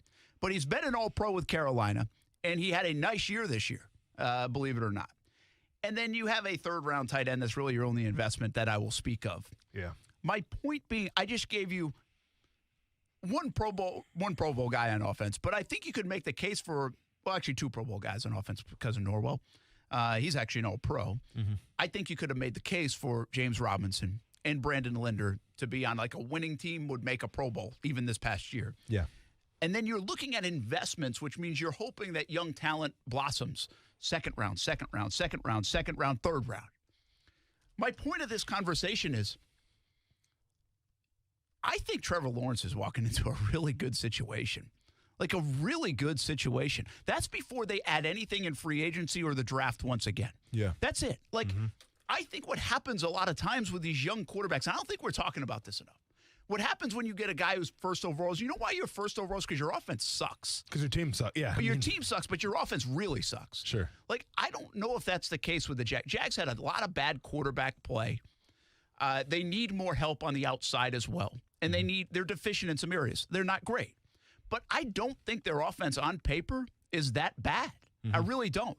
And so for a young quarterback, when Peyton Manning walked into the NFL, I think he walked into a bad offense. I don't have it in front of me, but I'm assuming he walked into a bad offense. They ended up throwing 30 picks. Yes. Yeah. Right? Patrick Mahomes, a totally different situation. He sat the first year. So that's not a good. And by year 2, it was like, whoa, they were clicking. Yeah. It's not that. That's not what Trevor Lawrence is walking into. But I really believe, and you don't have to agree with me, that Trevor Lawrence is walking into an enviable situation here in Jacksonville in terms of what he has and can have at his disposal as a rookie quarterback in the NFL. Like, again, I'm not sure we're talking about that enough. We're talking about how great Trevor Lawrence can be. And keep in mind, this is what I tell people. We have not witnessed this in Jacksonville. But we might be talking about a quarterback that actually makes those guys better, right? We have not seen that in Jacksonville, but we might be talking about that. I think this is a really good spot for Trevor Lawrence and this Jags offense. Listen, I couldn't agree with you more. Let's go and make that a button because I don't say that a lot on this show, but I couldn't agree with you more from your opinion here. Because if you look at Joe Burrow last year, all right, Joe Burrow, hands down the number 1 pick, we all saw that coming. Right? And I think that if you're Joe Burrow, I think if you're Cincinnati, like, wow, you got T. Higgins, you got A.J. Green, you got Tyler Boyd, you got a good running game and Mixon. Offensive line, we'll see what happens. Who knows, right? Whatever. That little thing, not worry about What's that. Well, what happened, right? Burrow put up some big-time numbers, some big boy numbers. Yeah, look good. But he got hurt. Why did he get hurt? Because offensive line. Like, it was a great situation from fantasy, but not a great situation from being a starting quarterback in the NFL because of the offensive line. Justin Herbert. Now, Justin Herbert wasn't going to be the guy. There wasn't a plan to make Justin Herbert the guy from the get-go, right? Obviously, a doctor in Los Angeles said, I took Justin Herbert late in my fantasy draft. Let's see what he's got. Tyrann, let's see that lung. My bad. And then boom, there's a needle. Is that guy still employed, by the way? He is. Okay. Whatever. It's one of the great survival jobs of all time. Listen, if that guy can stop a job, I can't wait to see what I have to do to get fired around here. That's all I'm going to say. But with Justin Herbert... go ahead. Just to say this, hitting coups won't get you fired. For sure. Well, with Justin Herbert, kind of the same scenario a little bit. You had a great running game with Austen Eckler. Now, he got hurt, but I'm just saying when he came in, it was all in place. Austen Eckler, Keenan Allen, Mike Williams, Hunter Henry. Like, you had a lot of pieces there. Yeah. An offensive line, which was okay. Well, they added, though. They added Trey Turner and, was it Bulaga they added last year? Bulaga, correct. Now, keep in mind, he got sacked 32 times, which was... That's okay, man. The same as Joe Burrow, though. Yeah. Was that the... Well, Burrow got sacked 32 times in like 7 less games. No, for first, but keep on. Herbert was out. Herbert, I guess, played the whole season. Like 2 games in, I think, 2 games in. So whatever. Or 2 or 3. Yeah, so you're right then. But my point is 32 sacks is fine. You'll take that. Like if Trevor Lawrence gets sacked 32 times, I think that's okay. No, I hear you. And then take a guy like Sam Darnold a couple years ago, right? A lot of hype around him coming out of USC. But the pieces at his disposal just wasn't there. Now you bring in Le'Veon Bell, but what did that really mean at the time? At the time it was intriguing, but now it's like, well, they tried, but it wasn't effective. So let me ask you this.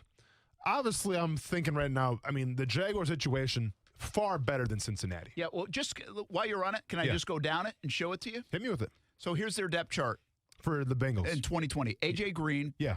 An aging Gary, but still, I take A.J. Green. Tyler Boyd, sorry. Tyler Boyd, yeah. T. Higgins. Great slot receiver, nice by the way. job on the outside, right? Correct. T. Higgins. Yes. And then they have Jonah Williams, Michael Jordan, not that one, Trey Hopkins, Quentin Spain, Bobby Hart as their offensive line, okay? Yeah. Not many teams in the league would sign up for that offensive line. Absolutely not. Drew Sample at tight end, Joe Burrow and Joe Mixon. So their skill guys are good to your point. Yes. Like you take that. Yes. But their offensive line is brutal. Now you go to the Chargers, and you said it. Keenan Allen, Mike Williams, Trey Pipkins, Dan Feeney, Mike Pouncey, Trey Turner, Brian Bulaga. You'll take that offensive line. It's not bad. You definitely would. Yes. And then you add Hunter Henry, Austen Eckler, and they play with a fullback too. But to your point, the difference where Herbert walked into, right, to where Burrow was Night and day, all because of the offensive line. Yep. So now here's the thing, though, right? With Burrow, like, listen, and I kind of mentioned Sam Darnold, but listen, usually if you're the first pick of the draft, you're going into a pretty crappy situation. Usually is. Right? And That's we talk the about this case. all the time. But, like, and listen, Burrow, for what he had at his disposal, did pretty well. Once again, couldn't stay healthy. It is what it is. Let me ask you this question. Would you rather take the situation of Justin Herbert from last year or this year the Jacksonville Jaguars? Yeah, I think it's comparable. I really do. It's definitely comparable. I'd probably still pick the Chargers. Okay. But it's not, is it by a long shot or not? Or by a lot? No, the difference being, I mean, the tight end, obviously. well, but here's the difference. Bulaga, Trey Turner, I believe, as well. I'll have to look it up. Pouncey, Keenan Pouncey's- Allen, and even Pouncey Mike was Williams. out, though, but I mean, at the time. But he you was take those 5 guys, and even Austen Eckler, you're talking about guys that how much more do they have? Yeah. Like, how much more are they going to play at a very high level? Sure. The Jags, to my point, was second-round pick, second-round pick, second-round pick, second-round pick, rookie running back, third-round pick. They've got young guys that could blossom. So I would take the Chargers over the Jags. Yeah. Absolutely. Yeah. I would take the Jags situation over the Bengals, no doubt, for Joe Burrow. Yeah. And so somewhere in between. Well, and ironically, too. But for 5 years down the road, I'd probably sign up for the Jags. And ironically, this year, too, I'm talking about the Jets. You take the Jaguars over the Jets any day of the situation no right doubt. now. Not even close. And that's really the point of this conversation. Yeah. Trevor Lawrence is walking into a pretty admirable situation for a rookie quarterback. Yep. A lot would say, you know what, I can do well there. Yeah. And I think that's the case with the Jets comparison, too. Yeah. He is walking, not only New York versus Jacksonville, he is walking into a much better situation offensively to succeed sooner here in Jacksonville than he is in New York. Yep. No doubt. Now, Hands they have down. to continue that. They have Sure. to keep adding to it. Yeah. And we'll see if the Jets can catch up. But I'll take the receivers of the Jaguars. I'll probably take the offensive line of the Jaguars. Obviously, Add the running money, game. add the money. draft Yeah. picks. The Jags can even build more around him. Yeah. I think it's a great situation for Trevor Lawrence. And obviously good for Jacksonville that they're getting. That's good Trevor for us, Lawrence. too. Well, let's go back on Action Sports Jacks on ESPN 690. Daytona 500 week. We'll talk a little bit about that.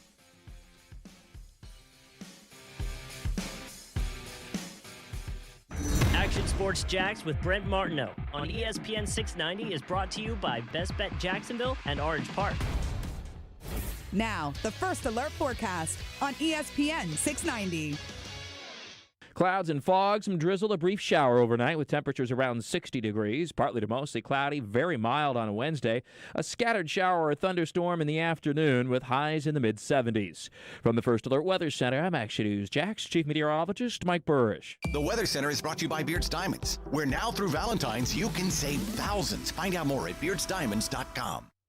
Everyone at CGC Water hopes your new year is off to a fantastic start, and CGC Water wants to give you the gift of clean drinking water. A Connecticut system from CGC Water removes up to 99% of contaminants. Now that's clean water. Right now, CGC Water is offering $1,000 off a K5 reverse osmosis drinking water system with the purchase of a Connecticut Premier Softener. If you're still not filtering your water, you are the filter. Schedule your free water test today and get peace of mind knowing your family's water is safe water. CGC is still taking extra precautions with in-home visits and continuing to follow CDC guidelines. Remember, this is a limited time offer. $1,000 off a K5 reverse osmosis drinking water system with the purchase of a Connecticut Premier Softener. Call 904-552-1242 or visit cgcwater.com. Serving Northeast Florida and Southeast Georgia, CGC Water Treatment, your local independent Connecticut dealer. We should always be looking at our finances, but 2020 made my family take an even closer look, a bit more of a deeper dive, and it might have done the same for you, even into the world of retirement. Although that's a bit down the road for me, it might be closer for you, and your plan should already be under a microscope, and you have to lean on the experts to help guide the right plan. My friend Mike Lester with Talon Wealth Management is the perfect partner. He will provide a complimentary analysis and a plan for you. Call him at 904-515-5000 or visit guardingyournestegg.com. That's 904-515-5000 or guardingyournestegg.com. Mike will give you the guidance you need as retirement gets closer. He can help you convert company plans to private plans, a move that might give you higher returns and more options. You've earned the money. Now make sure you are ready for whenever retirement will be. Call Mike Lester at Talon Wealth Management, 904-515-5000. That's 904-515-5000. Or visit guardingyournestegg.com. I'm Action News Jack's Tanika Hughes, and one of the great things about living in Jacksonville is our diverse communities. It's so important that the local stories we cover in our newscasts reflect the people who live here. That's why we've launched Action News Jack's Gets Real, to get real on issues like racism, housing challenges, and unequal access to health care. It's having difficult conversations, as well as celebrating people making a difference. This is Action News Jack's Gets Real. Real talk, real change. Nothing is certain except death and taxes. And your appliance is breaking down as soon as they're out of warranty. At Atlantic Coast Appliance, we can't help with the first two, but we've got the third one covered.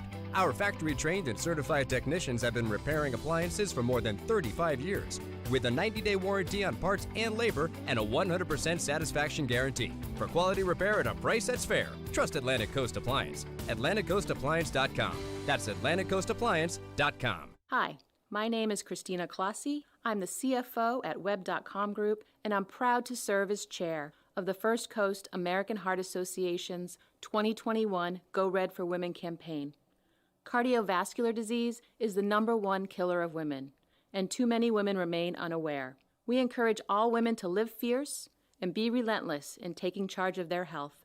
To learn more or get involved, visit firstcoastgored.heart.org. For the ones who know safety isn't a catchphrase, it's a culture. And the ones who help make sure everyone makes it home safe.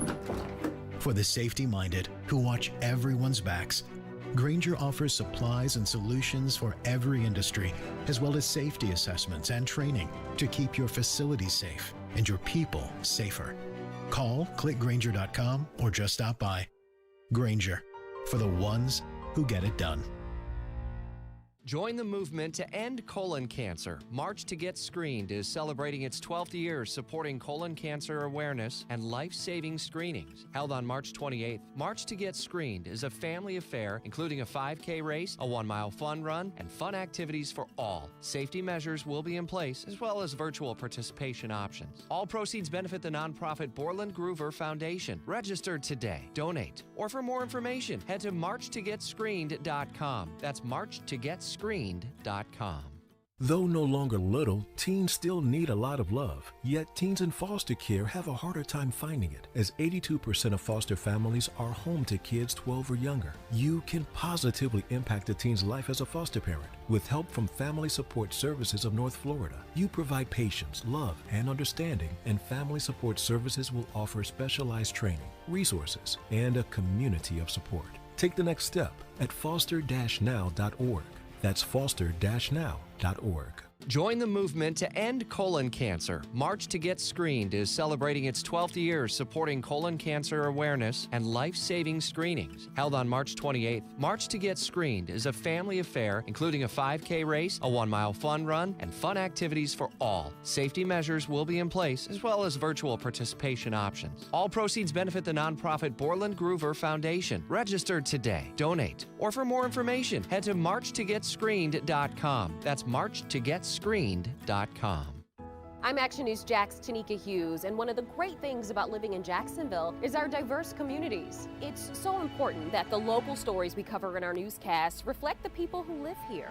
That's why we've launched Action News Jack's Gets Real, to get real on issues like racism, housing challenges, and unequal access to health care. It's having difficult conversations, as well as celebrating people making a difference. This is Action News Jack's Gets Real. Real talk, real change. Home Builders Institute is a national leader for career training in the building industry and provides students the skills and experience they need for successful careers. HBI training programs are taught in local communities across the country to youth, veterans, displaced workers, and other underserved populations. These programs do more than just provide job skills. They also build character and self-esteem, helping to provide students with the skills they need to succeed on the job and in life. Learn more at hbi.org. ESPN 690 Sports Center Update. I'm Jake Mitchell. In Major League Baseball, it looks like teams will hit both spring training and opening day on time, provided nothing bad happens in the interim. And when it does, you may see less home runs because MLB is deadening baseballs due to a surge in home runs last year. The NFL season is in the books, but Max Kellerman had this to say about Patrick Mahomes and the loss of the Bucs Sunday night in the Super Bowl. He was Superman. He was everything he was supposed to be. His teammates were not. For a guy who got blown out, he was spectacular. That's one of the best you'll ever see a quarterback play in a loss, let alone in a blowout in the Super Bowl. In fact, was Brady better than Mahomes, all things considered, in that game? In other NFL news, the San Francisco 49ers signed former first-round QB Josh Rosen to a one-year deal. He was drafted number 10 overall by the Arizona Cardinals. This SportsCenter update is brought to you by Morgan & Morgan. Morgan & Morgan, for the people. Hey, what's up, everybody? It's Austen Lane from Action Sports Jackson, ESPN 690. Social distancing doesn't mean disconnecting. If you're working from home, keep tabs on the world of sports and Action Sports Jacks on your smart speaker. Tell your Amazon Echo or Google Home, play ESPN 690. Austen Lane. Are we on right now or not? Like our screen? I guess we're good. Brent Martineau. Yeah, you got to go all the way. Yeah, we're back. Thanks for your concern. You're welcome. Action Sports Jacks on ESPN 690. You know, it's kind of hard to say when you got 7 rings, you know, are you doing something right? So I think with Brady, he still wants to play. He said something about playing until he's 45. I think he can do it now in this league because players are so much more protected. So, yeah, he can have that GOAT status. I never wanted that status anyhow. Jerry Rice? Yeah! I wasn't even paying attention. There's no way. Listen, Jerry Rice, unbelievable. Yeah, I was going to get that one. No, but I'm just saying, it doesn't matter if Jerry Rice wants the GOAT status or not. Yeah. He ain't getting it over Tom Brady or even, I don't think he's getting it over Joe Montana. Jerry. But what about a receiver GOAT? Oh, yeah, he's the guy. Yeah. I don't even think there's a question. You're really messing with that volume button, aren't you, Kuz? Well, I went to hit it down, but I accidentally hit it up first. Oh, there it is. Okay. Yeah, Jerry Rice by far the receiver GOAT. I got a question for you, Brent. Uh-oh. Let's go off the script a little bit here. GOAT status. We don't have a script. GOAT status. Oh, you'd be surprised. GOAT status, though. Right? It's we're good? We're good. Okay. So GOAT status. It comes with a lot of pomp, a lot of circumstance, and obviously if you get that GOAT status, it means something. In terms of GOAT status, people are in the room. I don't know what's going on. All right. Sorry, Brent. No, I can't handle. Hey, you couldn't handle me. We're trying to wave down Kuz earlier on the show today. I know. When the screen wasn't on. Well, I just couldn't handle it because he wasn't responding. Oh, I know. It drives it up a wall, doesn't it? I was like, is this going to go on for 20 minutes? Or are we just going to, let's just call him? In retrospect, I should have just hit the off button on my microphone and walked over to him. Yeah. But now I know for next time. We're living and learn. If I was going to give you a GOAT status of anything, maybe it's Miss Pac-Man. Who knows? What is Brent Martineau the GOAT at? How is this for a change-up because our caller isn't calling in quite yet? There he is. Wow, that's a good one, man. Thanks, man. Those are the kinds I have. What would I be the GOAT at? You want Skechers again? Yeah, maybe like Skechers purchases or something. I don't know. I got to think about this. All right, man. I got to think about it. I want to give a good answer. What's that? Can being late be one? Yeah, being late. That's pretty good. That's not even fair. You guys don't even know the real me when it comes to being late. Like this what is do you mean we don't know the real you? Like I'm getting better at it. Like I'm better now than I used to be. Like from how long ago? Like 3, 4, 5 years ago. Okay. I'm way better. Okay. Way better. Still pretty bad. I mean, like it's like you and then you don't know who Roger Klotz is from Doug. He's the school bully who doesn't care about any kind of authority. You're in the same ballpark as him. So you guys are the being late GOATs. Let's ask Chip Wile this question because I like your question. Steal it, all right? Okay. Let's go right in and steal this. Daytona International Speedway President Chip Wile, Daytona 500 week just down the road, of course, in Daytona. Daytona 500 is the GOAT of auto racing. Better believe it. So Austen Lane just asked me, Chip, said, what am I the GOAT at? I can't come up with an answer. If you have to be good at something. What are you the best at? They just said being late, so that might be right on in terms of that. I was thinking maybe throwing batting practice, but my kid's even better than that at me, and I'm terrible at softball for my daughter at it. So I have to think a little bit more. This one was just thrown on me. So we'll do the same to you. Are you the GOAT at anything, Chip? Whew. I don't know if I'm good at anything. I mean, yeah, that's a tough question. I mean, that's tough. And I wonder if Tom Brady walks around thinking he's the greatest of all time. Like other people deem you that, right? True. Like, yeah. It's like Jimmy Johnson. Like people call him the GOAT, but he doesn't walk around. He's like, guess what, boys? I'm the greatest that's ever driven. I don't know. I don't know. That's an interesting question. And I do wonder if Tom Brady thinks of him that way. He's like, hey, this is just my job. I'm good at my job. Like you're good at your job. But I will say this. In fact, I was in Tampa last year on the radio right after they announced Brady was coming to the Bucs, and I even said there's no way one guy can lead a team to the Super Bowl like that. And I recognize they had a different dynamic, but he truly it wasn't just his ability on the field; it's his leadership. It's all the things that are intangible that he brought to the Buccaneers. He made that team believe they could win, and that's the sign of a true leader, right? And he changed the entire dynamic of that football team just by showing up for practice. Yeah, I think you're right. He did. And is there that guy in auto racing, by the way, that you've been around? I mean, is there a guy in the sport of NASCAR that you would, we can obviously debate, who's the greatest driver of all time, but is there that glue almost guy that just changes everything by walking in the door that people in NASCAR would say? I think Jimmy Johnson definitely played that role, and he changed the game for us, right? He drove fitness into the sport.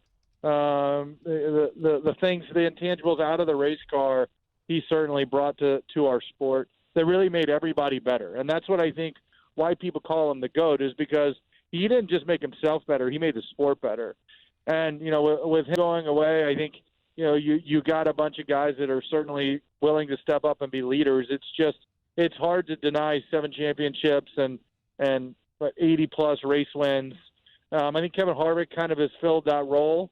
It's going to be interesting to see. And, Michael Jordan has joined the ranks as a NASCAR team owner. It'll be interesting to see the dynamic that he plays on the ownership side because he's not just a figurehead. I mean, he's been very involved in the day-to-day operation of his race team. And, he everything he does, he excels at.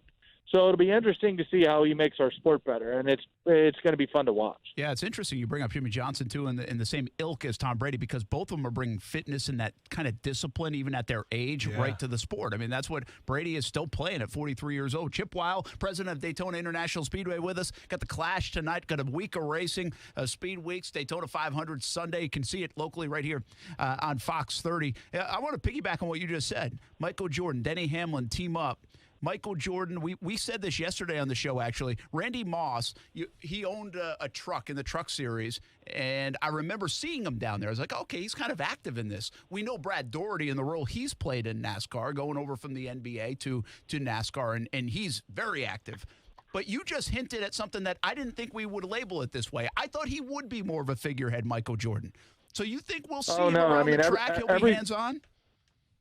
Yeah, I mean, he definitely is involved. In fact, I was with Bubba Wallace on Sunday. We went to lunch, and we were talking about it. And he is very involved in how they're presenting the team, and how they're presenting every aspect of the team, not just on the racetrack, but how they're presenting it on social media, how they're presenting it to the race fans.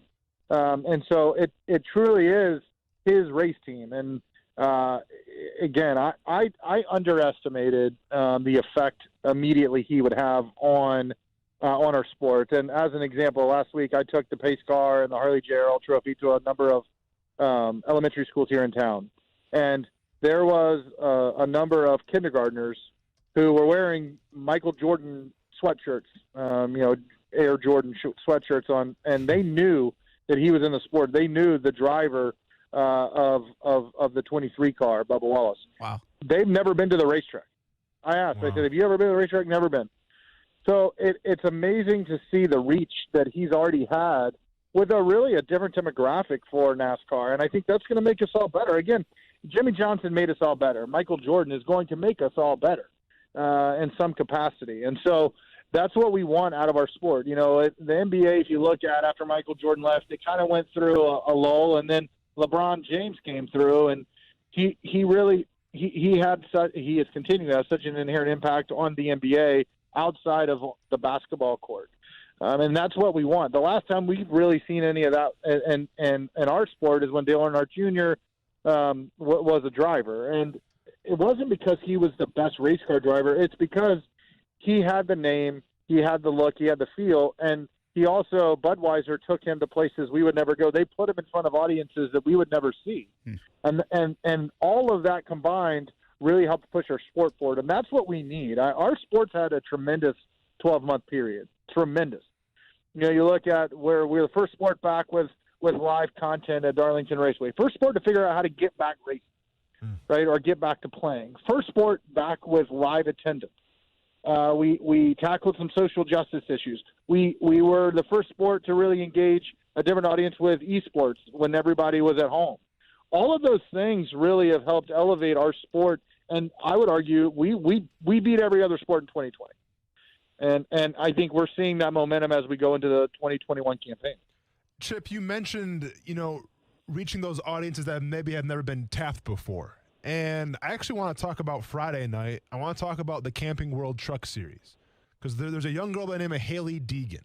Now, the only reason why I know who Haley Deegan is, I used to watch her father, at the X Games and Brian Deegan. Now, needless to say, I feel old as all heck. But, do you think that Haley Deegan can be like that next? Because I remember what Danica Patrick meant to the sport of racing, right? And she kind of brought new eyeballs there. But I feel like now, in the time of social media and all this stuff, and Haley Deegan being very active in that kind of thing, is like, can Haley Deegan be the star? Can she kind of usher in a new era of truck racing fans right now? 100%. And I think we've already seen the impact of Haley Deegan without even being in one of the top 3 series. And I've gotten to know Haley over the last couple of years. I know her dad. And I believe that she's got everything, including the skills behind the wheel, to be our next superstar. She has the intangibles, but she also has the raw talent. And she's setting herself up with Ford to get to make sure she's getting the right opportunities. Until you put somebody behind the wheel of a machine, you don't know what they truly can do. But everything she's gotten in so far, she's excelled in. So this will be a big test this year to see where she can go. But to your point, she definitely has the opportunity to help elevate her brand and our sport at the same time. Chip Wile, President, Daytona International Speedway, with us on Action Sports Jacks on ESPN 690. By the way, a little programming note, Stuart Weber from Action Sports Jacks down in Daytona tonight for The Clash. You'll see him on CBS 47 and Fox 30 all night long. The Clash is tonight. It's a road course race. You obviously had the road course race last year, will again this year. Chip, why I asked Stuart, who knows a lot more about this than I do, quite frankly, but I asked him, why this love toward the road courses all of a sudden for the casual NASCAR fan, not just for Daytona, but in general, it seems like there are more of them. Why is that? Well, we've seen that our fans love road course racing. It's a different style of racing than fans are used to, and we actually announced the Busch Clash on the road course about a year ago, so before the pandemic. Really want to differentiate this race from the rest of the events during Speed Weeks presented by Advent Health. We wanted it to be its own event. And a lot of these drivers, I don't say they weren't excited about racing in the Busch Clash, but it just was a race on our super speedway. And I think it really gives our fans a different perspective. It shows the raw talent of these race car drivers. And then the pandemic hit last year, and because Watkins Glen International, our sister track in New York, couldn't host an event because of the protocols, we had the opportunity to get a preview of tonight in August. And I thought it was a fantastic event. Chase Elliott got to victory lane, and they put on a heck of a show. So I think it's truly this was already planned, but it certainly gives these drivers a leg up because it was announced, a month ago now that after the Daytona 500 checker flag waves and we crowned the 2021 Daytona 500 champion, most of these drivers are staying in town because we're racing again next weekend on our famed road course. Friday night with the Camping World Truck Series, Saturday with the Xfinity Series, and then Sunday with the NASCAR Cup Series. So the drivers tonight that are in the field are going to get a leg up on the rest of the competition because they're going to get to see in race conditions what these cars will do. And I think it'll certainly help them as they gear up for next weekend's triple header. Yeah, I think it's terrific that you guys have adapted to it and what the fans want, what the drivers want, and it's been a big hit. That's awesome. Obviously, Daytona 500 coming up on Sunday. I got to ask you, I'd be remiss if I didn't. 20 years ago, Dale Earnhardt Sr., of course. Are you guys doing anything to remember Dale? How much of an influence does he still have on the sport? We just talked about Dale Jr., of course, and his impact. 20 years later, Dale Earnhardt Sr., what does he mean? I mean, his presence is still felt. I think Dale Earnhardt was truly the greatest race car driver to ever climb behind the wheel of a stock car, and his legacy at Daytona has been well documented. We are going to do a little special tribute on Sunday for the race fans that are here. And it hadn't been announced yet, but we are going to recognize him during the event. And, I never had the opportunity to meet Dale Earnhardt. It's one thing I wish I could have done just because I'm very close with his son. Dale's a really dear friend of mine, and I see the man he's become. And you don't do that because you weren't brought up well. And I've heard stories. Actually, Dale Earnhardt was sponsored by my uncle's company back in the day, and my uncle knew him well. They spent a lot of time hunting together, and I just love to ask questions about him because his impact will be felt for decades. It's not just about what he did behind the wheel of the race car. He helped, again, like we've talked about, build the NASCAR brand, and I think he's synonymous with the Cup Series, with NASCAR. People, even if they don't follow it, know Dale Earnhardt, and people like him don't come along there. So his legacy will live on for forever. I do believe that. Such a passionate fan base, and I think it certainly will. There'll be a very fitting tribute to him on Sunday as we get ready for the Great American Race. Chip, awesome stuff. Love having you on, and love Daytona week. Here it comes. Daytona 500 on Sunday. Starts tonight with the Clash. Once again, Action Sports Jacks will be down there all week long. And Chip, you're the GOAT at something. We're going to figure it out, but you're the GOAT at something. Listen, I'll figure it out. I'll call you back. Thanks, man. Enjoy the week. Have a great week. Guys, thank you. All right. It's Chip Wile, President, Daytona International Speedway, on a bunch of different topics. Fantastic stuff. And obviously, 20 years, one of those moments where I remember exactly where I was, just a young pup in this business in Providence, Rhode Island. And that day, even in Rhode Island, that's how the enormity of Dale Earnhardt, I was like, wow. I mean, we're not talking about I was in the South, or in a NASCAR heavy place. Yeah. There's some racing and some stock car stuff up in New England, but it was a huge deal. And that's how big Dale Earnhardt. And I do believe it's interesting. I could have gone on for more time with Chip. But what he said about Dale Jr., I think Dale Jr. is one of the coolest athletes of my generation. I think how he's changed is fascinating with the times. He was, I thought, a little bit, almost had to be protected at times, right? He was so popular.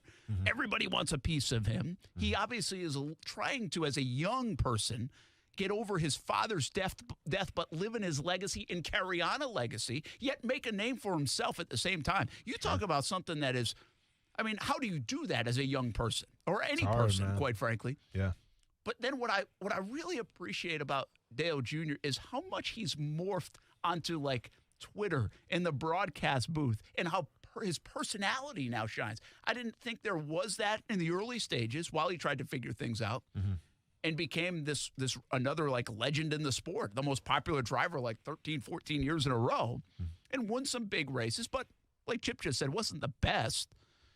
But now, like, you follow him on Twitter, like you hear him, you hear a podcast, he's unbelievable. Yeah. Like, I really think the maturation of Dale Earnhardt Jr.